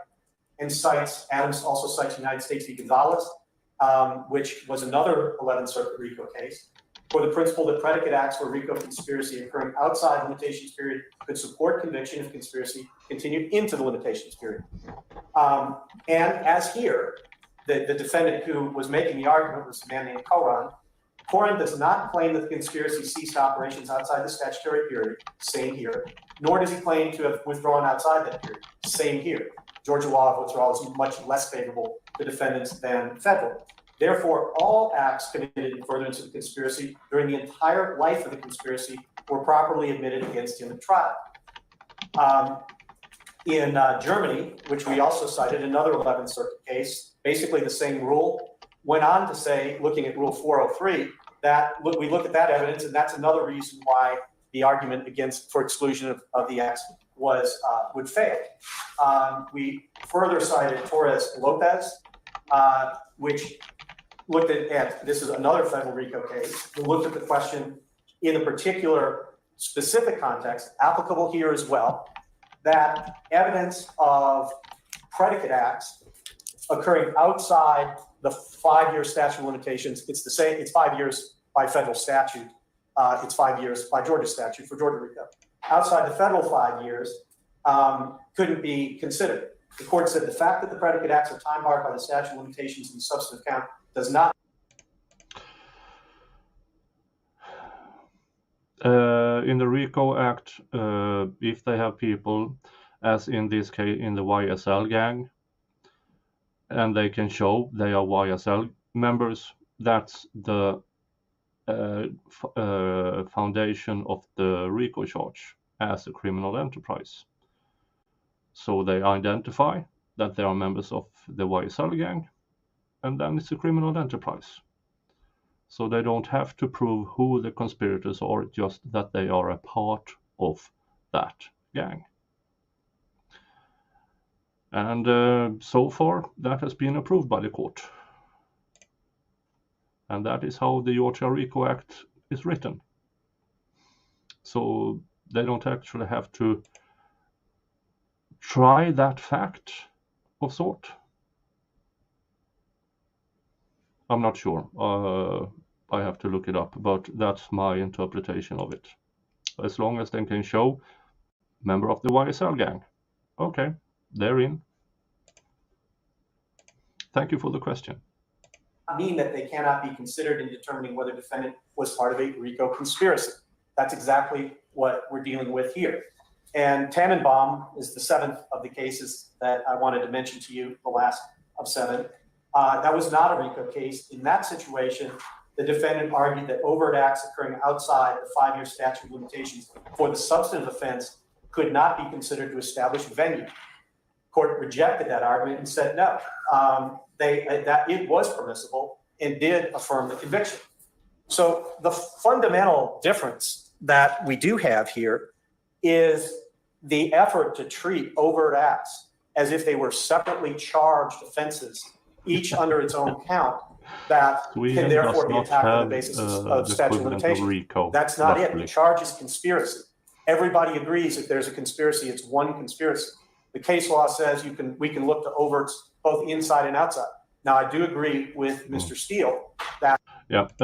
By the way, Sweden has this interesting law that says that if I am a publisher of sorts, then I am responsible for what is being said in the comments. And if something illegal is going on in the comment section, I have to show that I made an effort to remove it in order to avoid responsibility. Fun times. If so far the comment section after a stream is not that large, but the bigger this channel becomes, that might come into play later if there is, for some reason, will be hundreds and hundreds of comments. Yeah. So yeah, that will be fun if that happens, but that might be a luxury problem. First of all, hit the subscribe button if you wouldn't mind, so we can make that happen first, that I am big enough to have that problem.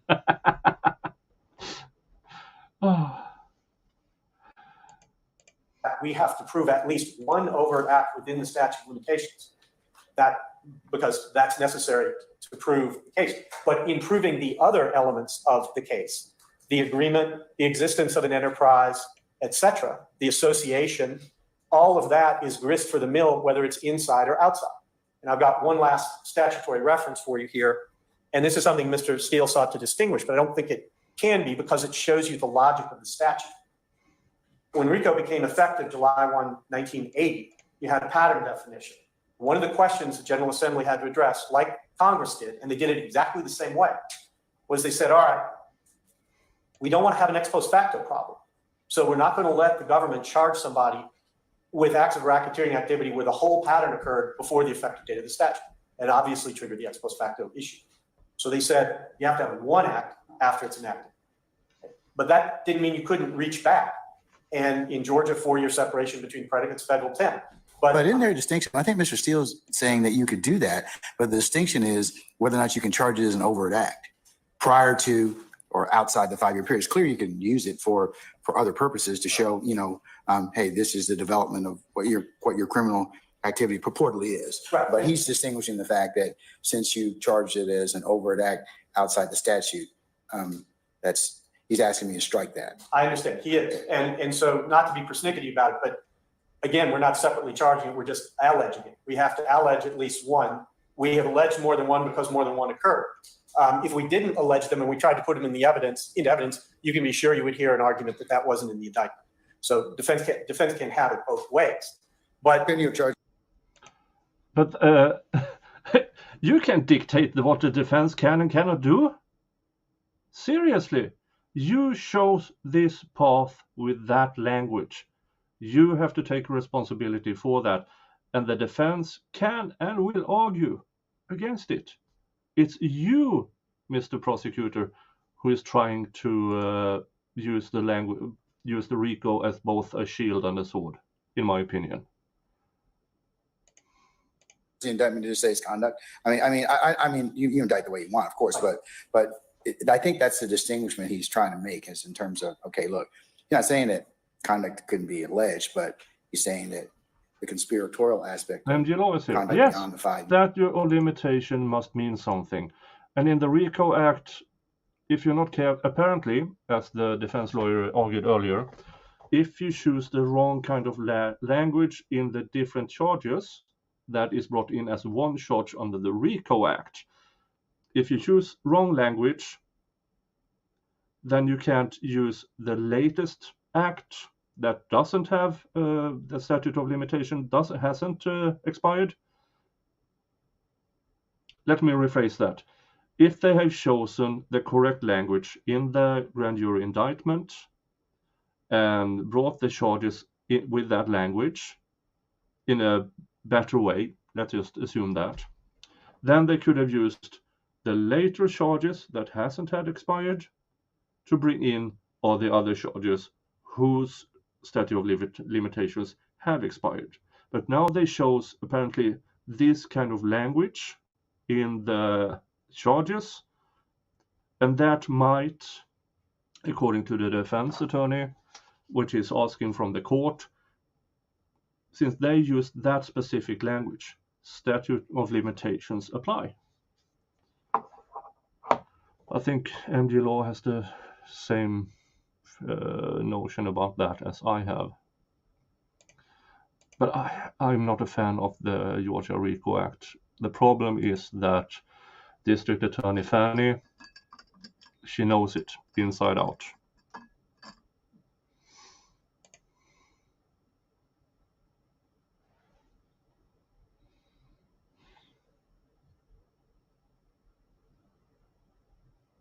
Yes, MD Law says, so there can be an ex post facto issue. By using the older language, the state may be stuck with the older statute and bound by the SOL.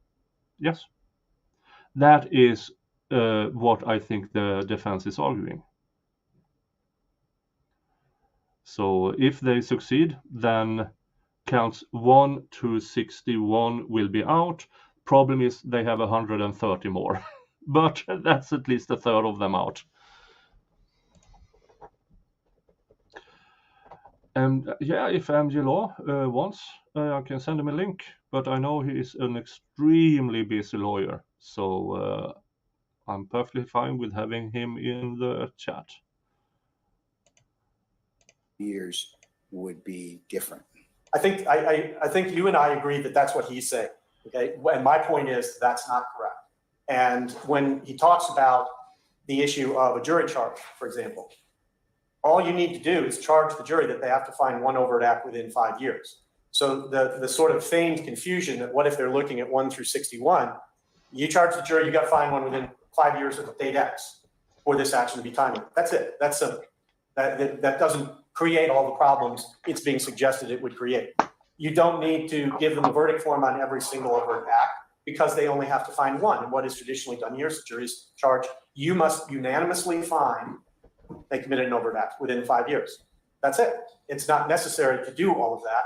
And in fact, it's frankly cumbersome. And I don't know of a Georgia judge that's ever done that. It was suggested to you that that's, the way it has to be. There is no case law that says that. But my ultimate point here is, and I'm sorry, I have 3 cases to address that are Mr. Steele's. We talked about Pasha. I've cited Pasha to you endlessly. I don't think Pasha was anything other than to set up the general legal standard. I don't think we disagree on that. The idea that they could file a plea in bar, they have filed a plea in bar, so I don't see a point in arguing about that. Ravenel was not in the motion, but Ravenel doesn't support the point because what Mr. Steele has not cited to you is any case from any court that actually struck an overt act that was alleged to have occurred more than 5 years, before indictment. He hasn't done it. And the courts that have been asked to do that as far as predicate acts on the ground that a statute of limitations on a predicate act, because that actually is a crime, nobody's done that either. And he hasn't cited you a case for that either. And when the United States Supreme Court was looking at the question, because federal RICO doesn't have a statutory limitations period, when they looked at that question and they looked at it in the civil context, one of the arguments was you should look at the statute of limitations for the individual predicate acts that are alleged in that case. And they said, that's nonsense. We can't do that because they're going to have different statutes of limitations. It doesn't make sense. And particularly in a conspiracy case, that's not what we're measuring. We're measuring the conspiracy. So if there's an overt act that makes the conspiracy charge timely, then we're looking at what is alleged to show there was a conspiracy. And there's no Georgia case that has struck an overt act in a RICO on this. There's no Georgia case cited to you that struck an overt act in any other kind of conspiracy case. And the federal cases expressly say, no, we're not going to do that. That evidence comes in. And so you would be, to my knowledge, Your Honor, the first anywhere to do that. And I don't think there's a legal basis for it. I don't think it's been presented to you. And I think it's contrary to the logic. That depends on the other Georgia RICO cases, because if they have not tried to use cases that whose statute of limitations has expired, or if they have chosen another wording in the charges, then there would be no need for this motion. But now you chose it, so the judge might have to take a fresh look on it. So I don't think that's a good argument, telling the judge that he would be the first one. Some judges enjoy taking a first look. That's a dangerous argument, Mr. District Attorney or ADA. Structure of the statute, it is absolutely not compelled by 1614.8. 1614.8 has never been interpreted to do this. And I don't think it's time to start that. All right, sir. Thank you. All right, thank you. All right, councilors, I'm going to take about 10 minutes. I have to take a comfort break anyways. Exactly. And I'll come back and let you know what Angelo says. I think the ADA might have screwed that up, his argument. But we never know. Okay. 10 minutes break. This will be interesting to see if he returns immediately with something.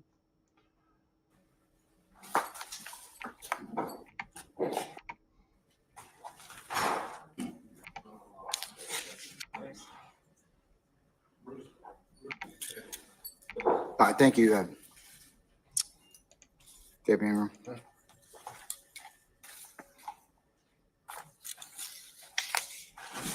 Yeah, some judges love having their name on the precedent. And if this one is one, DA might just have screwed up.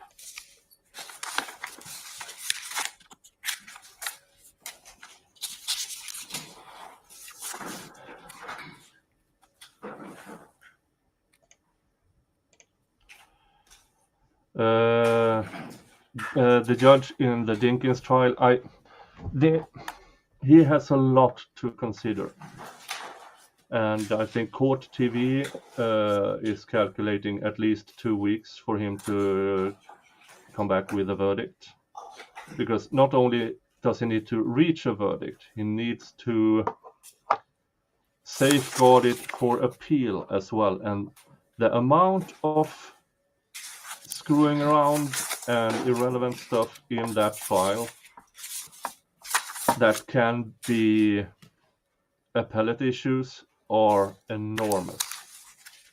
So it might take time, but I'm going to be there when he does come back. I will try at least. I still have work and stuff to do, but I will do my absolute best to be live streaming when the verdict eventually shows up.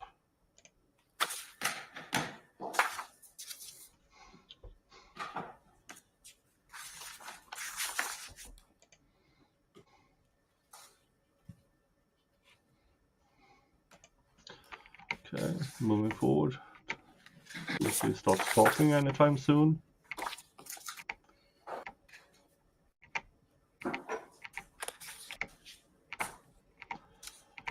Dun dun dun.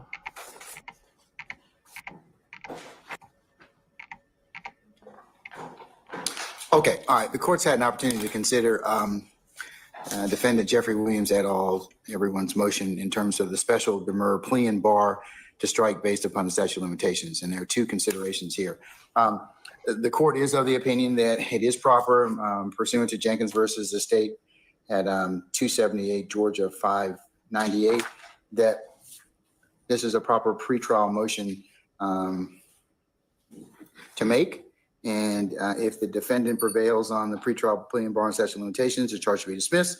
If the state prevails on the issue before trial, the defendant may still require the state to prove at trial that the charge is not barred by the statute of limitations. I'm in concurrence that it is timely and proper under that. And also,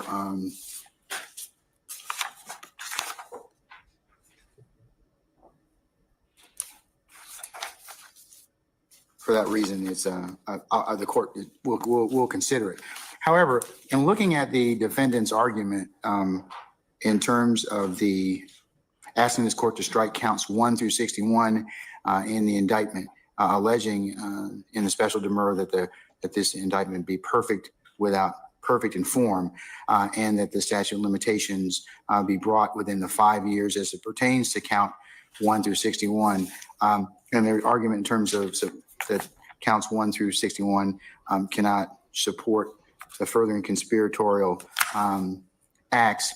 The court disagrees with the defense in that respect, in that the state can present, that's the whole thing about the RICO statute, is you can present those particular conduct outside of that particular 5-year period in consideration. And I will in fact charge the jury accordingly that they will have to find one overt act within the 5 years, but the other acts can still be considered for their consideration.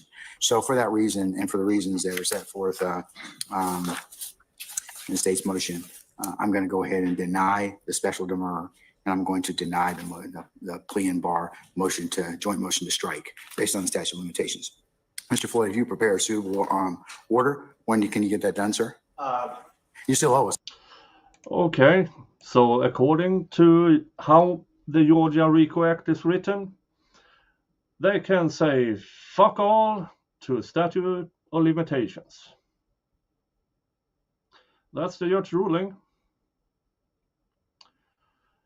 I'm a bit disappointed, but I'm not surprised either, because every lawyer who has written about the Georgia RICO Act says the same thing.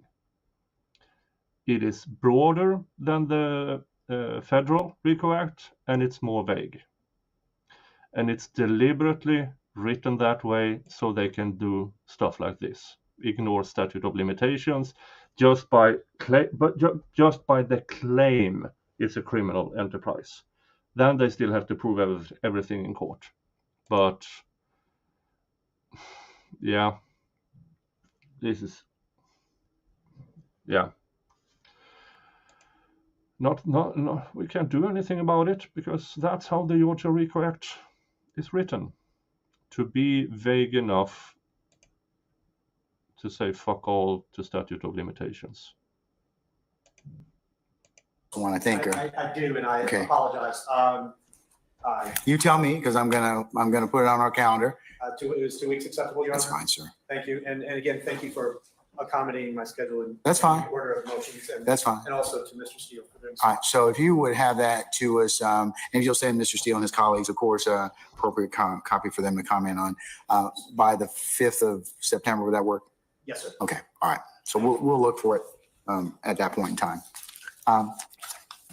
May I be excused? Yes, sir. Unless you have any other business before us at this point in time, I'll excuse you for the time being, okay? Understood. All right, thank you, sir.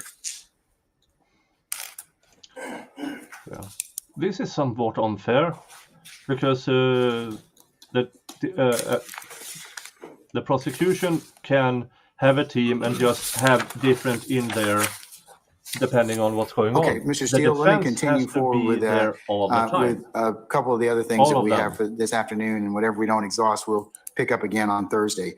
I believe that the one we left off or we're about to discuss is the emergency motion to return property.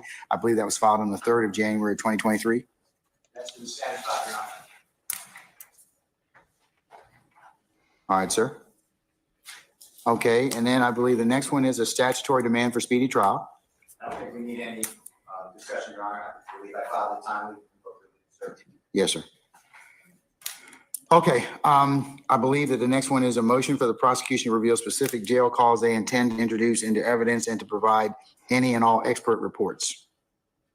That's correct. Can I have 1 second, Your Honor? Yes, sir.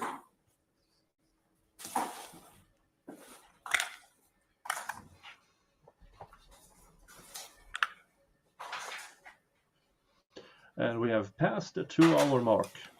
Well, I already said the F Your Honor, word, you so already ruled this morning on the expert reports and the data and charts, et cetera. And so that doesn't have to be dealt with. The jail calls, the court already ordered it, Pope I is believe, here. by consent. The state Nice. has served upon us, and I don't know if this number is accurate, but it was said earlier, over 40,000 jail calls. We are trying to go through them. We continue to do that. The state, I believe, served us with some jail calls that they are going to use. And if that's all that they're going to use, or at least based upon their belief right now, that's fine. Otherwise, I'd like it to be continuing updated as previously ordered by the court. Okay. Ms. Love, are you okay with the court just, I mean, it would be an obligation anyways under discovery for you all to continue to update that accordingly, so. So yes, Your Honor, we have, obviously we've provided them, but I think that the issue wasn't so much the providing as the additional act of letting them know which ones we intend to use just for ease of trial process. And we do intend to continue doing that. As I stated previously before the court and to counsel for the defendants, what we've done is provided a list of calls that we've identified thus far. There are several thousands of calls, and we are continuing to go through them. And what we intend to do as we identify those calls that we intend to use. This is something that is infuriating. They charged them last year, and they are saying here, they are still going through jailhouse calls.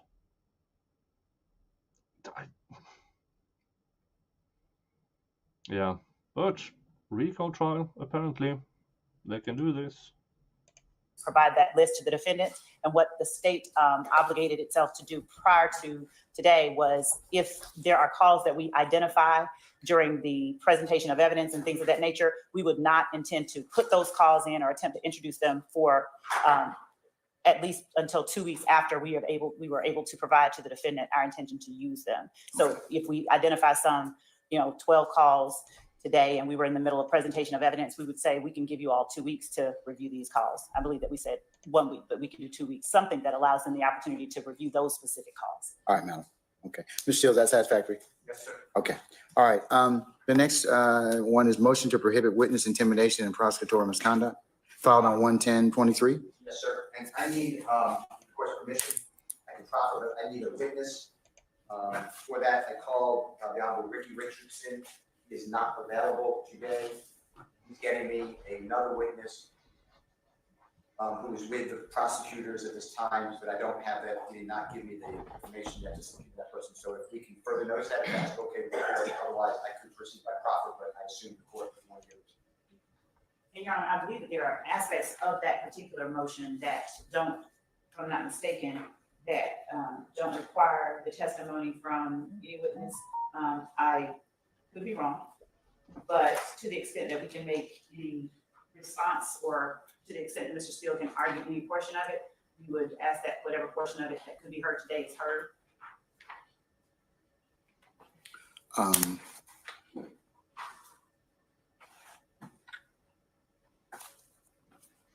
Mr. Steele, your thoughts, or do you want to wait until you have your witness, or?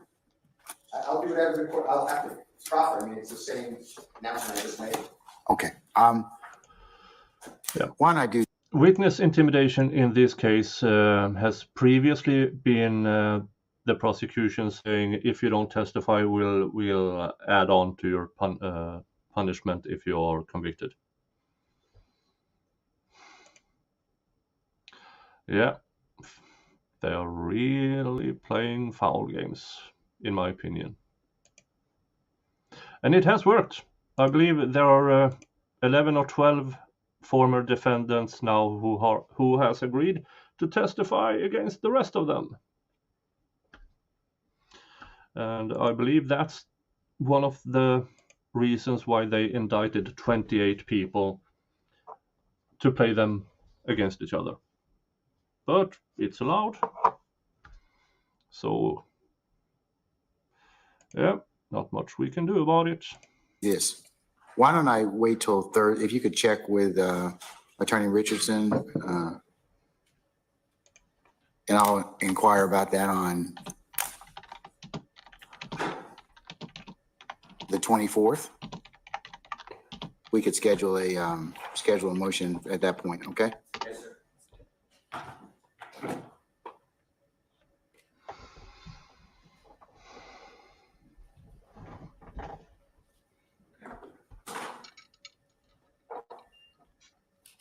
All right.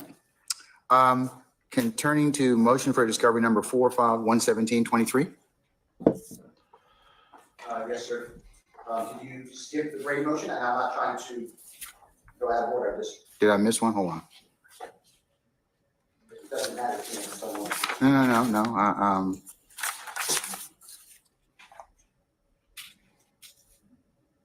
No. Brady versus Maryland motion is down at the end of that page. It's filed on 2-7. We ain't gotten to that quite yet, unless I'm missing something. There was one, but you're right. It falls in line with the last motion we just put off of Brady Richardson. So, okay, I have a discovery number 4. Okay. Oh. Now, there are 193 charges within this RICO trial.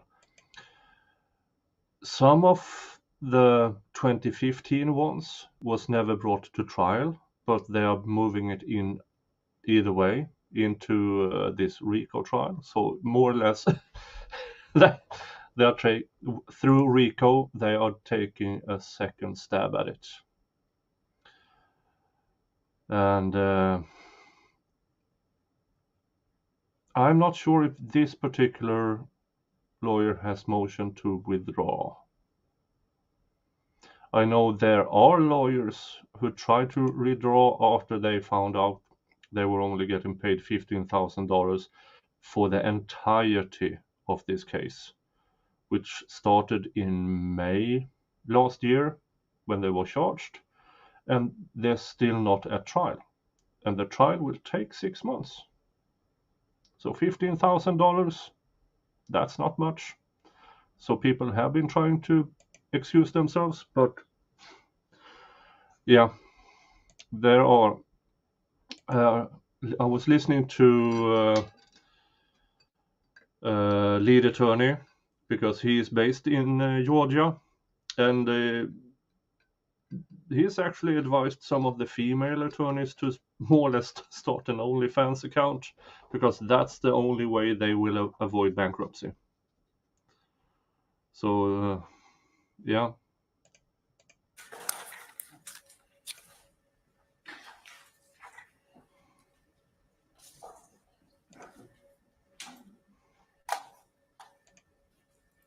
Okay, Your Honor, this is it's March 12, 2020. It's right before the pandemic.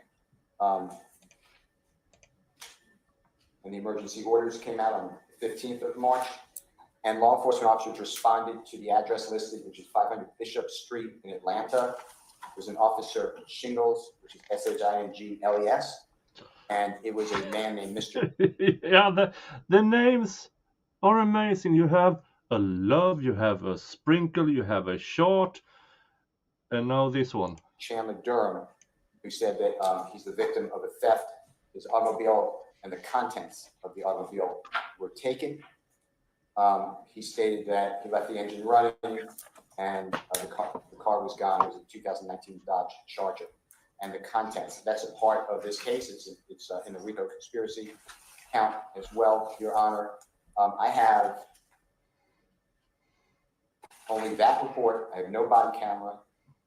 I have nothing except a simple report. And then the next report provided in discovery has a November 2020 date, which is approximately 2 months later, where Mr. Huey was arrested at his home. And a green cell phone was located that supposedly relates to this theft. And I would like all the reports, I mean, just how law enforcement works. I could take my experiences, and I believe that there should be body cameras, memos, some sort of reports. I would like all that. Okay. Ms. Love or Mr. Uhalski, what are your thoughts on that one? Is there any other updated discovery in that respect? Yeah, what we have served and provided to counsels for the defendants are all that we had on that. And in response to Mr. Steele's specific request to turn over body camera footage, to the extent that they don't have it, we don't have it, but we can and will reach out to APD and find out whether or not any even exists. I believe that as to Mr. Durham, that there Well, it's my understanding that there is none, but I will confirm that and have an answer to both the court and to counsel for the defendants by Thursday. 2020 in Atlanta, and you're arguing that the officer did not have body cam, or that are you arguing that just the footage doesn't exist? Yeah, there are a lot of these things in this case where, I mean, this started in May last year, and discovery is continuing to this day, where the defense is trying to get the prosecution to hand over stuff. It is infuriating. As to whether or not there is any body camera footage or any other reports and the like from that case. And as we were speaking, I was just reaching out to confirm that this is all that there is at APD as well. Okay. Well, I made a note. We can follow up on the 24th. Mr. Steele, is that acceptable, sir? See if there's anything else. Okay. All right. Turning to the next item would be the motion for all body worn camera, video, audio concerning supposed 24-4-404B evidence. So, is it? We have roughly 16th of 40 2018, minutes Mr. Williams is in of material. Los Angeles, California area, and he has been noticed that there's OCGA section 24-4-404B evidence that the state's trying to admit. The court has not heard that motion yet, and I have a report on it.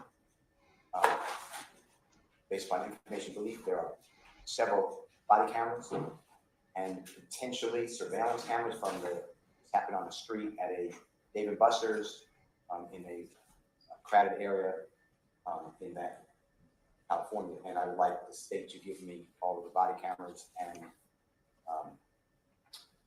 vehicle cameras, or dash cam cameras, and any other surveillance or other reports that they have not given to me. I understand that this is not the jurisdiction here, but if the state wants to get it in as other act evidence, they have a obligation to provide us Mr. Williams so he can defend that charge, just getting into evidence, and then if it comes into evidence at trial. At trial. All right. Jesus Christ. Thank you, Your Honor. The state has a similar response to this request from Mr. Steele as we did. The last request, we did not have and do not have at this time body camera footage from that incident, and certainly. But if you're charging with that, why don't you have the evidence? Are you stalling purposely? Yeah, I would assume that you're stalling this so that the defense would have it as late as possible, and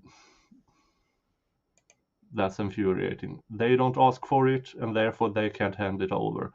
Here is where the judge should set his foot down and say, if you haven't asked for it, this is the end date.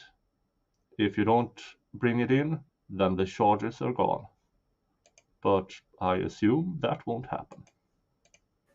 Surveillance footage from businesses in the area are something that we do not have, and at this point, we have no way of getting beyond, well, we don't have that, and I don't believe that that would be something we are obligated to try and find for the defendant. But body camera footage and dash cam footage are things that, if they exist, we are and will be obligated, and we'll turn that over. We will reach out to LA County Police Department and see if that exists, and if it does, we'll get a copy of that, and we can get an update on that as well by Thursday. Okay. All right. Mr. Steele, acceptable? Yes. Okay. All right. Then the next is a response to the state's motion for clarification filed by Mr. Adams. I don't think that That was on 1/23/23. I know what that was. I don't think we need to hear it. That's on the supposed handing of a controlled substance. The state put it in writing, and I think Mr. Adams responds. I don't think we don't need to hear it. There's nothing to do with the case. Ms. Love, anything? Your Honor, not as it relates to that. Okay. Motion of the defendant. All right. Okay. What about motion limiting number 5, Mr. Steele? That was filed on February the 6th of 2023. Sir, have 1 second. Sure.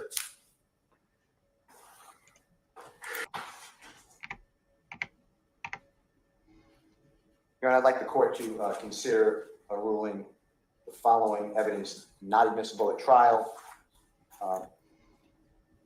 under relevance 24-4-401, 24-4-402, and then if needed, if it is irrelevant in any way, balancing test of 24-4-403. And what happened is May 18th of 2018, Mr. Williams is in a vehicle, is stopped at the Brookhaven Police Department, and this is all on body camera. On the video, Mr. Kitchens, who's indicted in this case, Your Honor, but not on trial, and took an Alfred plea, was located as a passenger in this Porsche vehicle on the stop, and then unrelated to the traffic stop, an unknown officer, I don't know who it is heard on the recording that he stated that on a prior occasion, Mr. Kitchens was stopped by law enforcement, was found with a gun, and that gun was used in unrelated homicide in College Park. So I would like that officer and prosecution and any and all witnesses not to bring up an unrelated homicide and a gun for the reasons and under the statute that I just articulated, because without more information, I see no reason that that's relevant to this particular case.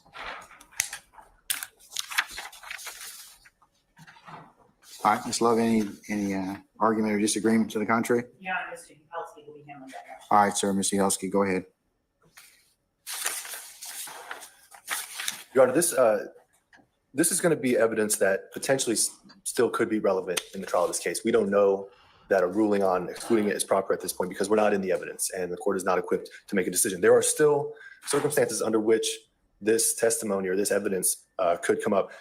So to be specific. How? Tell me how. Well, I mean, reminding the court that a motion limited to exclude evidence as inadmissible should be granted only if there is no circumstance under which the evidence is likely to be admissible at trial. With that in mind,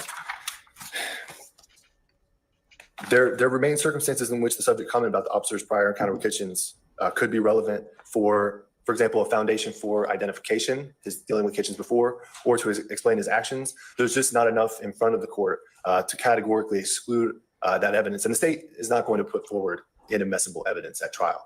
In a sense, this is an objection to something the state has not and will not do. But we just want to caution the court that these broad rulings in Mr. limiting. Lesky, I've been doing this a while.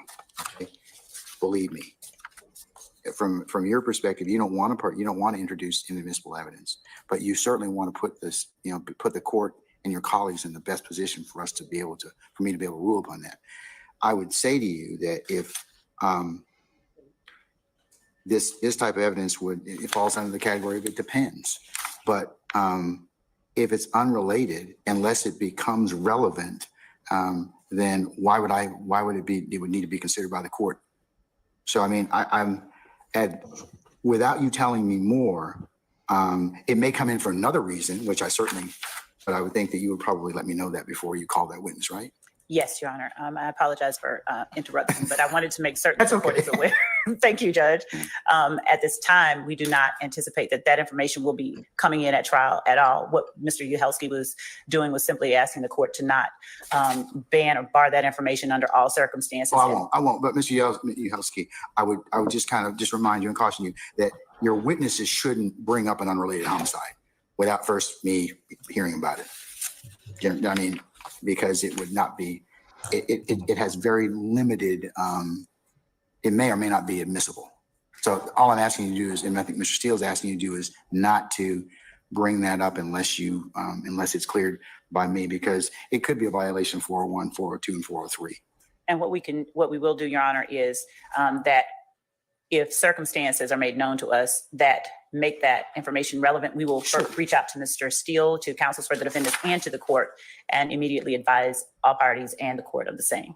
I mean, I'm inclined to grant it with a caveat, and the caveat is if it's relevant or somebody opens the door in that respect, then I'll of course allow it at that point in time. I'll make a determination, but I believe that what he's asking you is it's an unrelated homicide. So unless somebody specifically, I could think of maybe 3 scenarios that it might become relevant.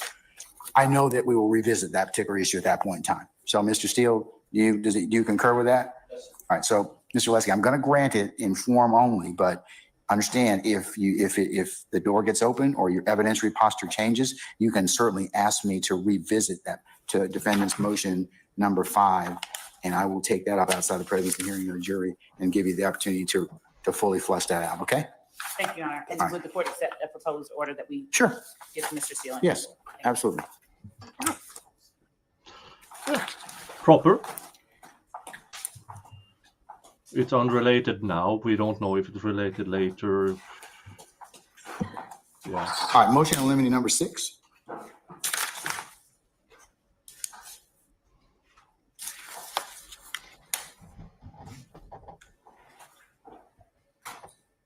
All right, this is, deals with May 18, 2018. Mr. Williams, as you know from the last motion, eliminated stopped driving a 2018 Porsche, and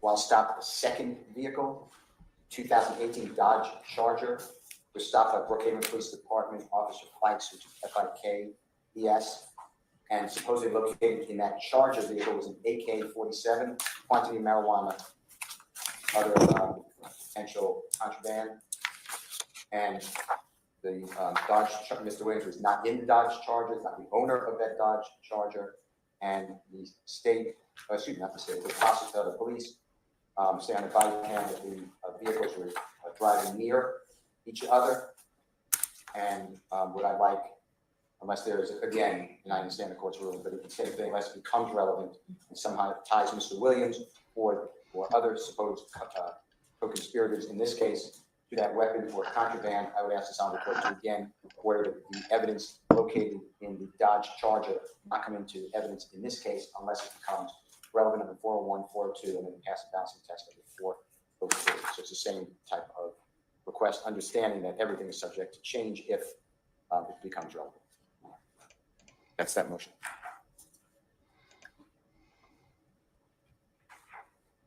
All right. Thank you. Mr. Lesky?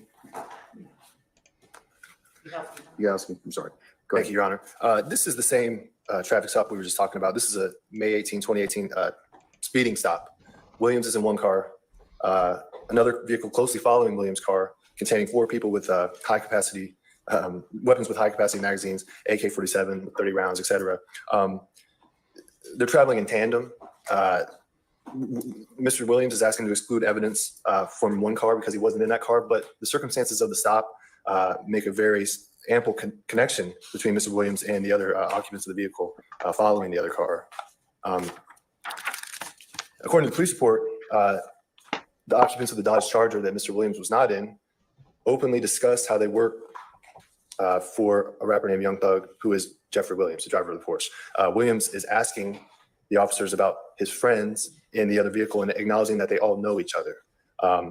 These statements, considering the circumstances of the stop, 2 vehicles traveling closely together at high speeds on a near. This goes into not legal advice, general advice. Don't talk to cops. It can and will be used against you. Those few words are very, very important in everyday life for everybody. The empty Buford Highway. That's a sufficient link to connect Williams to the contraband within the Dodge Charger. There's no. How are there conversations specifically about this contraband? Well, the idea that the people in the Dodge Charger were employees essentially of Jeffrey Williams, and that they were employees for the purposes of selling drugs, which is the contraband that was found in the Dodge Charger. This is more than enough to be presented to the jury, and I don't believe that there's any authority or evidence showing otherwise. The relevance of this stop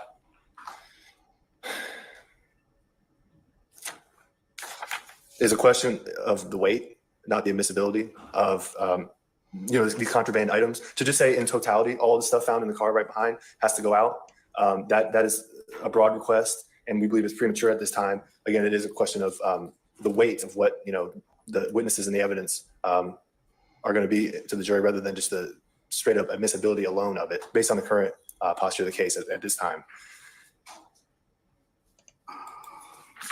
And so the state would ask that you either, hold ruling on this particular issue at this time until evidence in the court is, can make an informed ruling on whether these come in or not, or deny it at this time, Your Honor.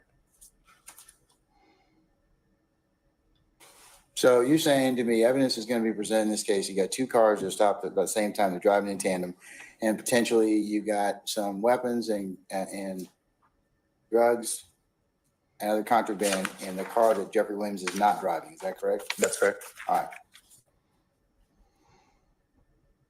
So what's the relevant? I mean, assuming you can, the linkage is that, I guess, is there going to be testimony that from the other drivers that they were driving with Mr. Williams and following him? Potentially, yes. And Your Honor, that would be relevant to Overt Act 75. So we would at this point be excluding potentially relevant evidence under Overt 75.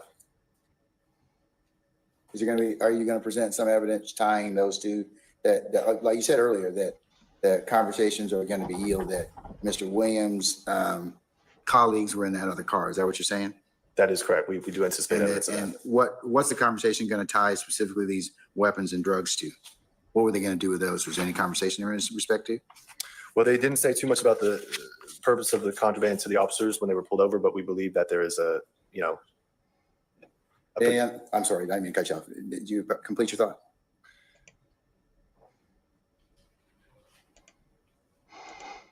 Mr. Yelsey, you can complete your thought. I didn't mean to cut you off. Can I hear the question again? I might have lost track of what you asked. No, I said, you get it all the way right, Miss Weaver. And I mean, this is why you have court okay. reporters. Wait 1 second.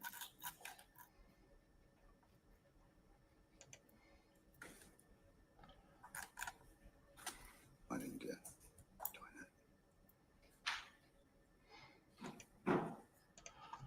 here. Drugs too. What were they going to do with those? Was there any conversation?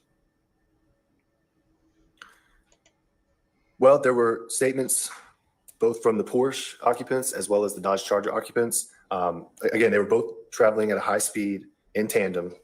When pulled over, the Porsche occupants, Mr. Williams and Mr. Kitchens were asked if there were firearms in the Porsche. They advised there were.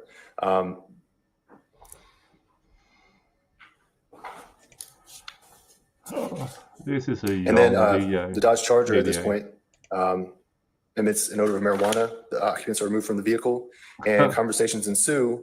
Okay, let me back up a second. What was in the Porsche that Mr. Williams was purportedly driving? What's that evidence going to show?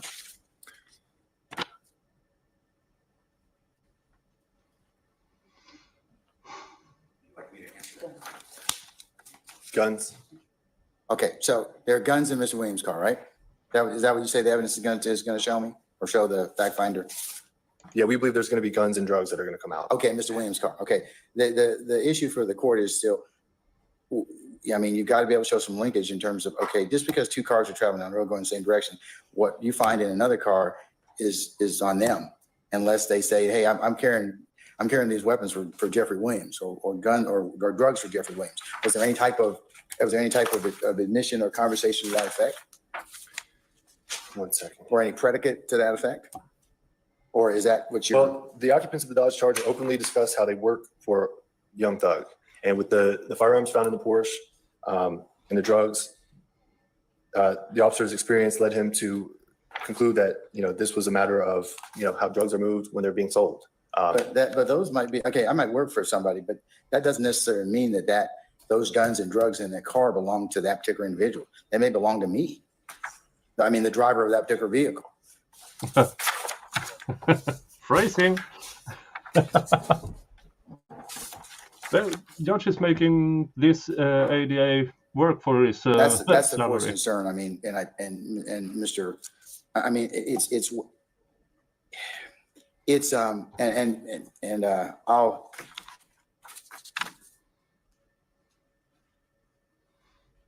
I would need to see something more that links the two of them together. I mean, just because these two cars are driving in the same direction, same place or whatever, if you can link the two of them a little bit more, I mean, I think that you might be able to kind of convince the court or the fact finder. But just because we're driving two separate cars, that doesn't mean that the weapons and drugs in that car belong to me. They may belong to you. I mean, and unless there's some specific conversations about, hey, we were going to whatever, I think to assume that would be error for me, and any type of fact finder without more. I mean, I hear what you're saying, Mr. Yelsky, do you have some more that you're going to present in that respect? Well, we may well. I mean, relevance, it can be established at trial. This, again. My concern is the 403. Is it unfairly prejudicial or relevant? I mean, the fact that I'm stopped in a separate car with weapons and drugs, what does that have to do with the dude or lady that's in the next car to me? We may be going in the same direction unless there is something, even if somebody makes an admission or somebody says, hey, does not necessarily mean yeah, we were going to rob such and such and such and such. Other car. And, Jeffrey provided the guns. Okay. And is there anything that's going to tie where he's provided those particular, either contraband or weapons? Your Honor, we're asking. Madam, go ahead. Thank you, Judge. We're asking that the court provide us the opportunity, permit the state to notify the court when and if we decide to introduce evidence of that particular stop. We believe that the presence of the occupants in the car closely following behind Mr. Williams and what they are holding is pertinent to matters that have been alleged in this indictment without getting very specific. Your Honor, prior to our introducing that evidence or tendering that evidence, we would ask for the opportunity to give to the court exactly what the court is asking now. What do you anticipate the relevance of the evidence as being without divulging, of course, complete trial strategy, Your Honor? We would ask that the court simply not simply disallow the state from tendering that evidence. What we're saying is that we anticipate that we will be proffering that evidence for a lawful reason, and we do not anticipate simply calling the witness and going right into talking about it. As a matter of fact, Your Honor, prior to our even mentioning it or bringing in the witness, we would advise the court and the parties of why it is that we are introducing this particular aspect of that stop.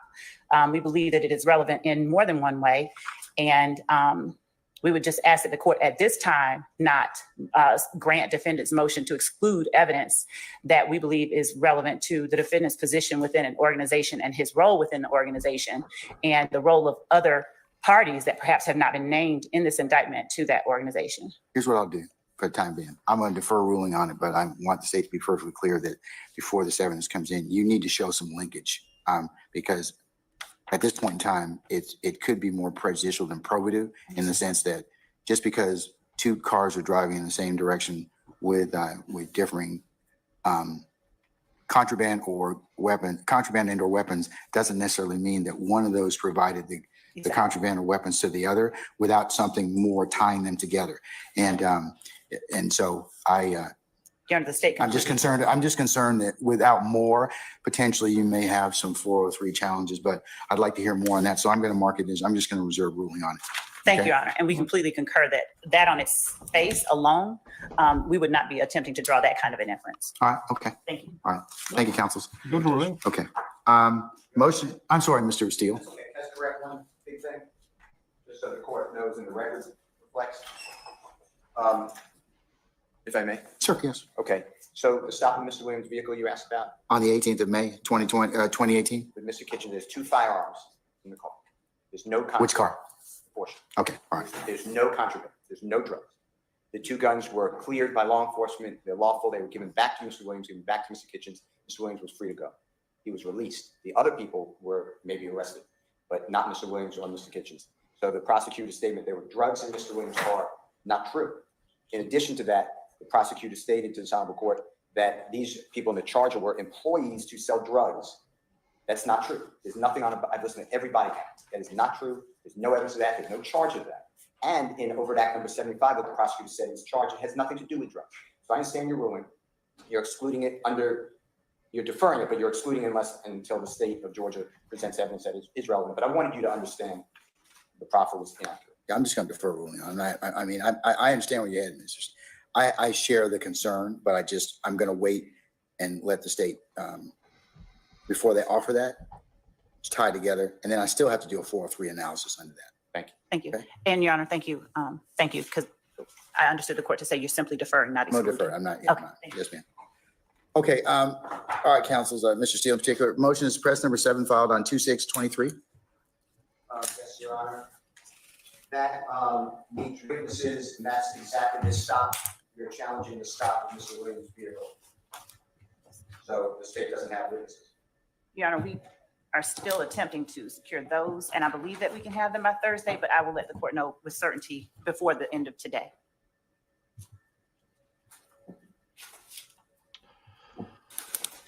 The prosecution is always trying to later, so that they can avoid producing so-called evidence to the defense. That is my interpretation of what just occurred.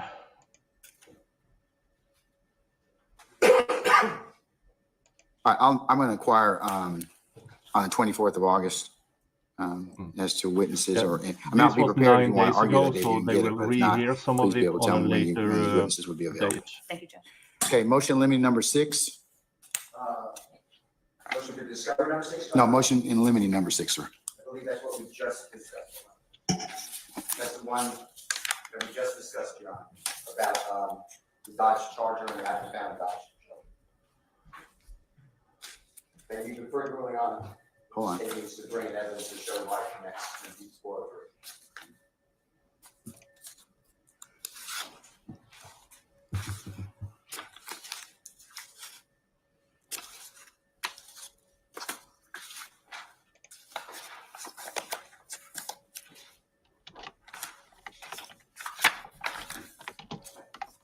Do you have that, Wes? I don't have it.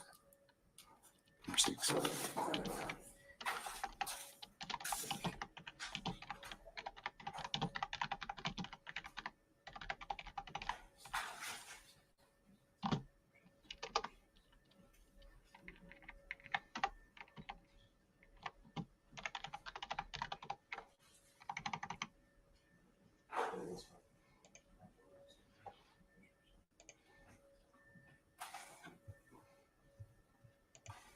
Mr. Steele, it looks like from looking at what was filed on that day, and on your chart here, it seems like it might be, instead of motion limiting number 6, it's motion for discovery number 6. Right. On that, on 2/6/23. Yes, sir. May I approach you? Are you? Yes, you may, sir.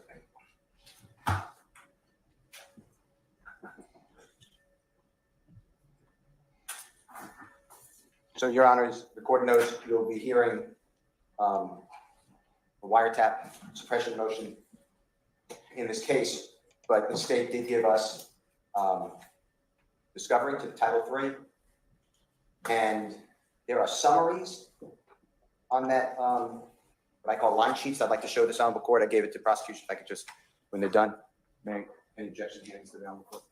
Your Honor, if you need me to mark these, I will mark them. Got what number I'm up to. Is it 10? Don't know. Okay, can I just approach it for a second? Your Honor? Okay, sir. Your Honor, I'm going to show some court. I just gave a sampling. That is how the discovery looks. It's just, it's just gigantic amounts of line sheets, as I call them, but they are incomplete. If you notice, Your Honor, anything more than a line or two, I'm no longer looking at it.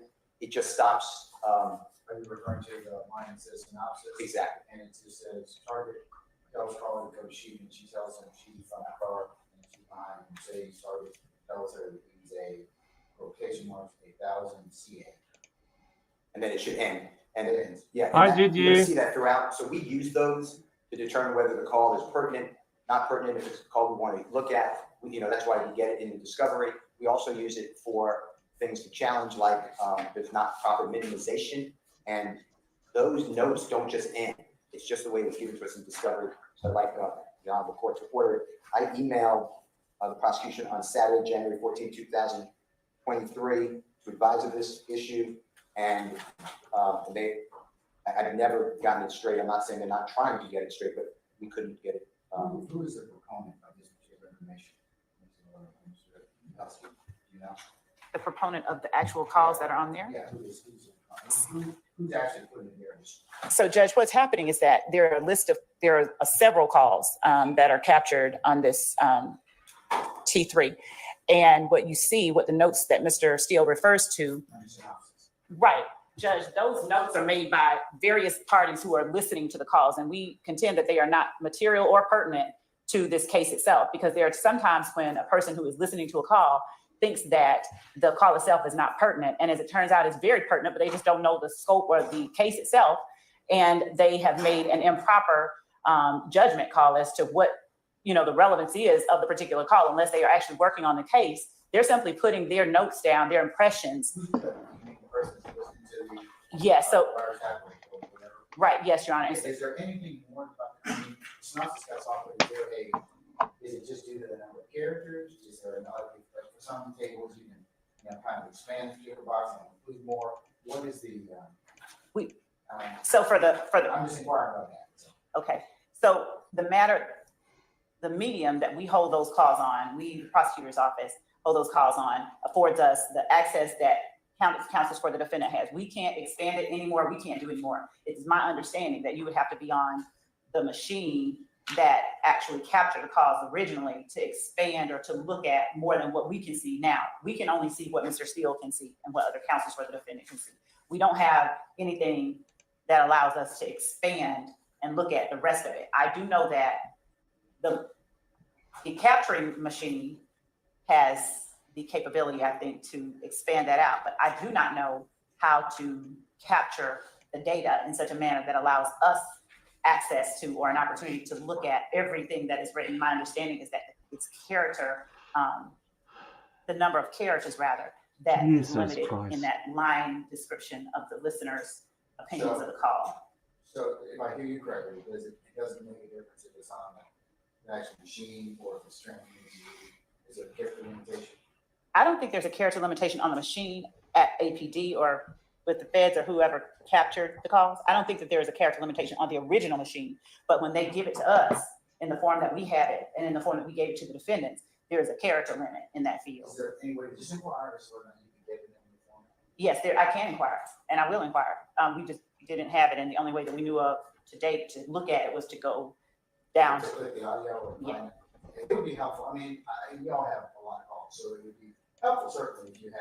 Jesus Christ, they only asked for a certain format, the prosecution, and so they could get that to the defense. They didn't actually ask for the complete transcript. That is so shady. That is so shady. More of a synopsis that was entered in that particular block, if possible. If it's not possible, then certainly you can let us know that. Or let us Steele know that.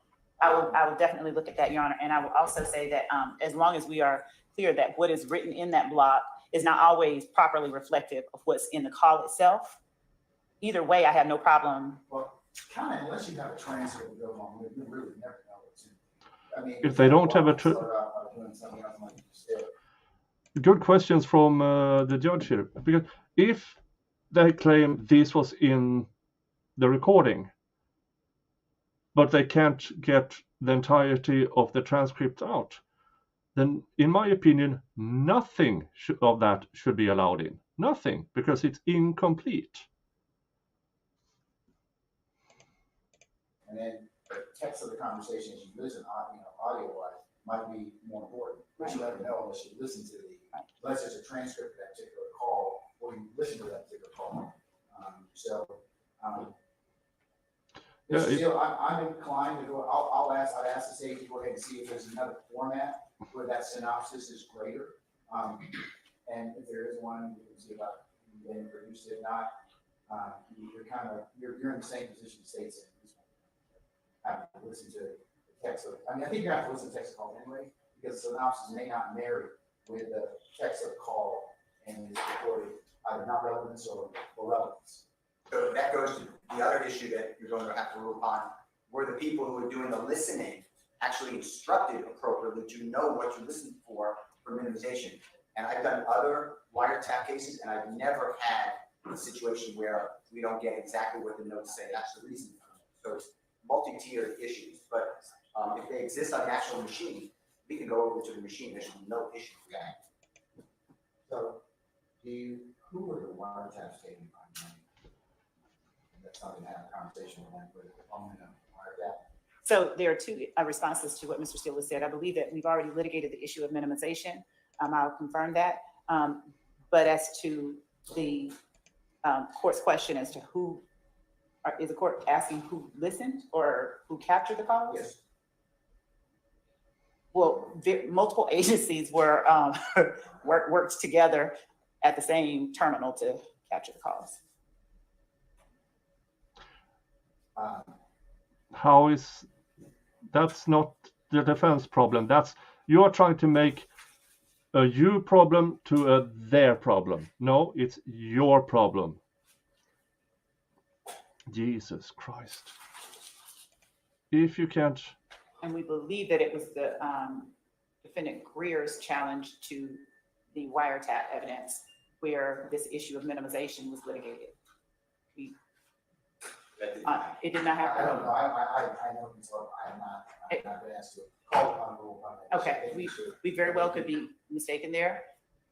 We're going on our best information. I understand. So we probably need to hear something. I mean, if you, in the absence of you all being able to work out something to the contrary, I have not heard the issue of minimization. And so that would be Yeah, they need both the recordings and the notes from the agents and how they were instructed. All of it should be turned over. Not just what the prosecution wants to turn over.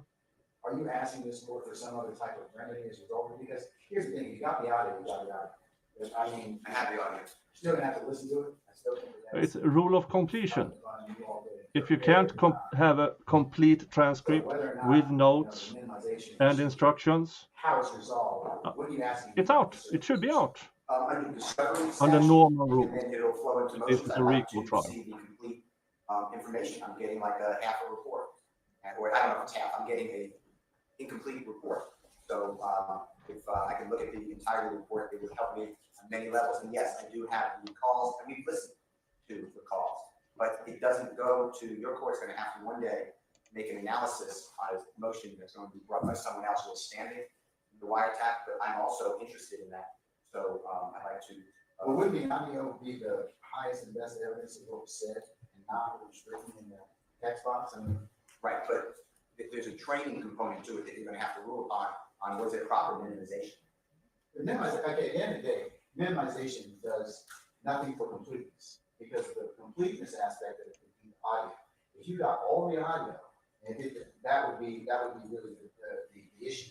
Whether or not somebody correctly summarized it or minimized it is another whole thing because you've got the raw audio to listen to. Right. But so unless there's some other issue, why wouldn't that control at the end of the day? The raw audio. Because potentially the argument that your court is going to hear is the people who were instructed and authorized to listen to these calls were not properly instructed, did not have proper tools to know what to minimize, what is pertinent, and we can tell that by what they wrote, what I have incomplete information on, and they compare it to what was said. So your Honor, court, if that is accurate, would then say, well, wait a minute, this was like a wiretap without any type of rails. Why are they listening to these calls and writing these summaries when that has nothing to do with this? And why didn't you tell them that these are the types of words we're looking for, the people we're looking for, the items of crime that we're looking for, which is relevant to the purpose of the wiretap. The wiretap was only given. Okay, I understand. But wouldn't I have to decide the issue of the wiretap to begin with that was law? I mean, I assume whether it's lawful or not, decide the other issues that you just raised. It'll be a subpart. I mean, I'm not, unfortunately, for me, I'm not bringing the motion, but yes, you're going to have to, I believe the way it's going to be structured is you're going to have layers to consider, and that's why I would like to look at this. Well, I'll ask the state to inquire about it, but and since I haven't really heard the wiretap issue, at least I think one of your colleagues in an earlier time, but I'll need to kind of parse my way through that.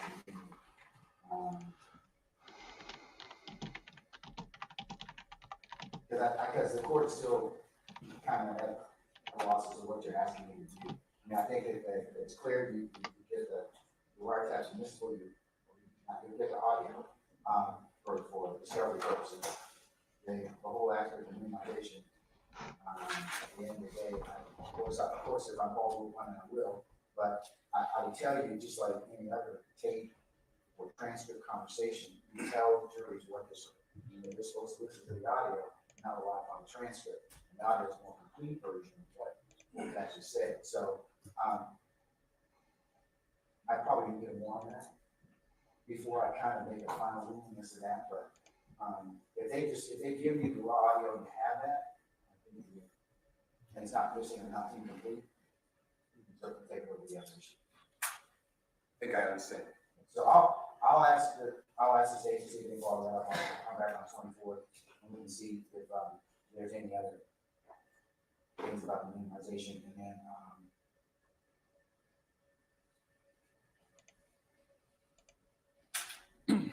is there anybody else? Mr. Steele, you can follow our chat motion. Did you follow? I can't, at this point, I don't have any standing, I was not alerted by the standing. Is there anybody, any other defendant to follow our chat motion? Okay. Well, I've yet to fully particularize. Well, you know, you've got about 4 motions that need to be particularized, okay? So can I get all of your particularized motions by Friday? You're ready to get another vacation, I'm telling you. That requires a lot of effort and listening, so I'm continuing to work through all those calls, but any other motions?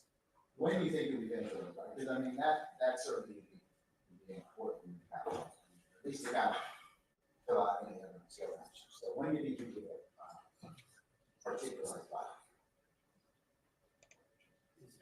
Mid-September, is that Mid-September. an appropriate answer? I'm going to tell you.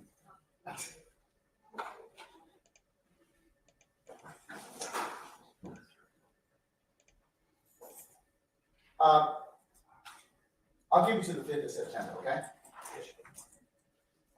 The state, you can kind of, we'll cover here the part about the minimization or at least what's in that text box. We'll revisit that on the 24th, okay? Yes, Your Honor. I've been asked to take a comfort break, so I will go ahead and recess in place. It'll take maybe about 5 minutes. So for those of you who take a comfort break, you can come back and see how far I'm starting to get, okay?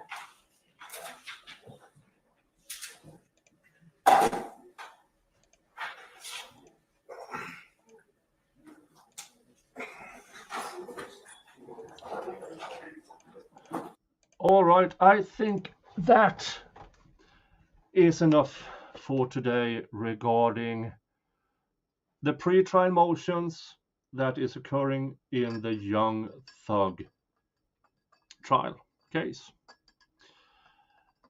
We learned a bit more. I tried to explain as best as I can because this is a RICO trial according to Georgia RICO, the Georgia RICO Act, which is broader and more vague than the federal act. So yeah, they are shady because they can be, and this is not unusual. I would actually argue that this is the standard of a prosecution. Almost. I don't think very many lawyers would disagree with me in that regard. But now you know a little bit more. And again, this is still a verdict watch. If the judge in the Dinkins trial is because Iowa now the time is 12:40, so whatever they're doing there, they are having lunch. So, but if for some reason the verdict will be in this afternoon, I will start a stream about it. And I've made sure that you are being redirected, and you are all going to be redirected to Chandler Remington, who is talking about systemic misandry. It could be interesting. At least it's not a trial. So you can maybe get a palate cleanser of sorts. But that is it for me for today. Unless the verdict shows up, then I will start a new stream. Other than that, I will see you all here tomorrow. I'm not entirely sure what I can fill out 3 hours of verdict watch with yet, but I will find something for you. I will definitely find something for you. But thank you all. If you haven't hit that thumbs up yet, please do. And talk to you later. Have a nice day.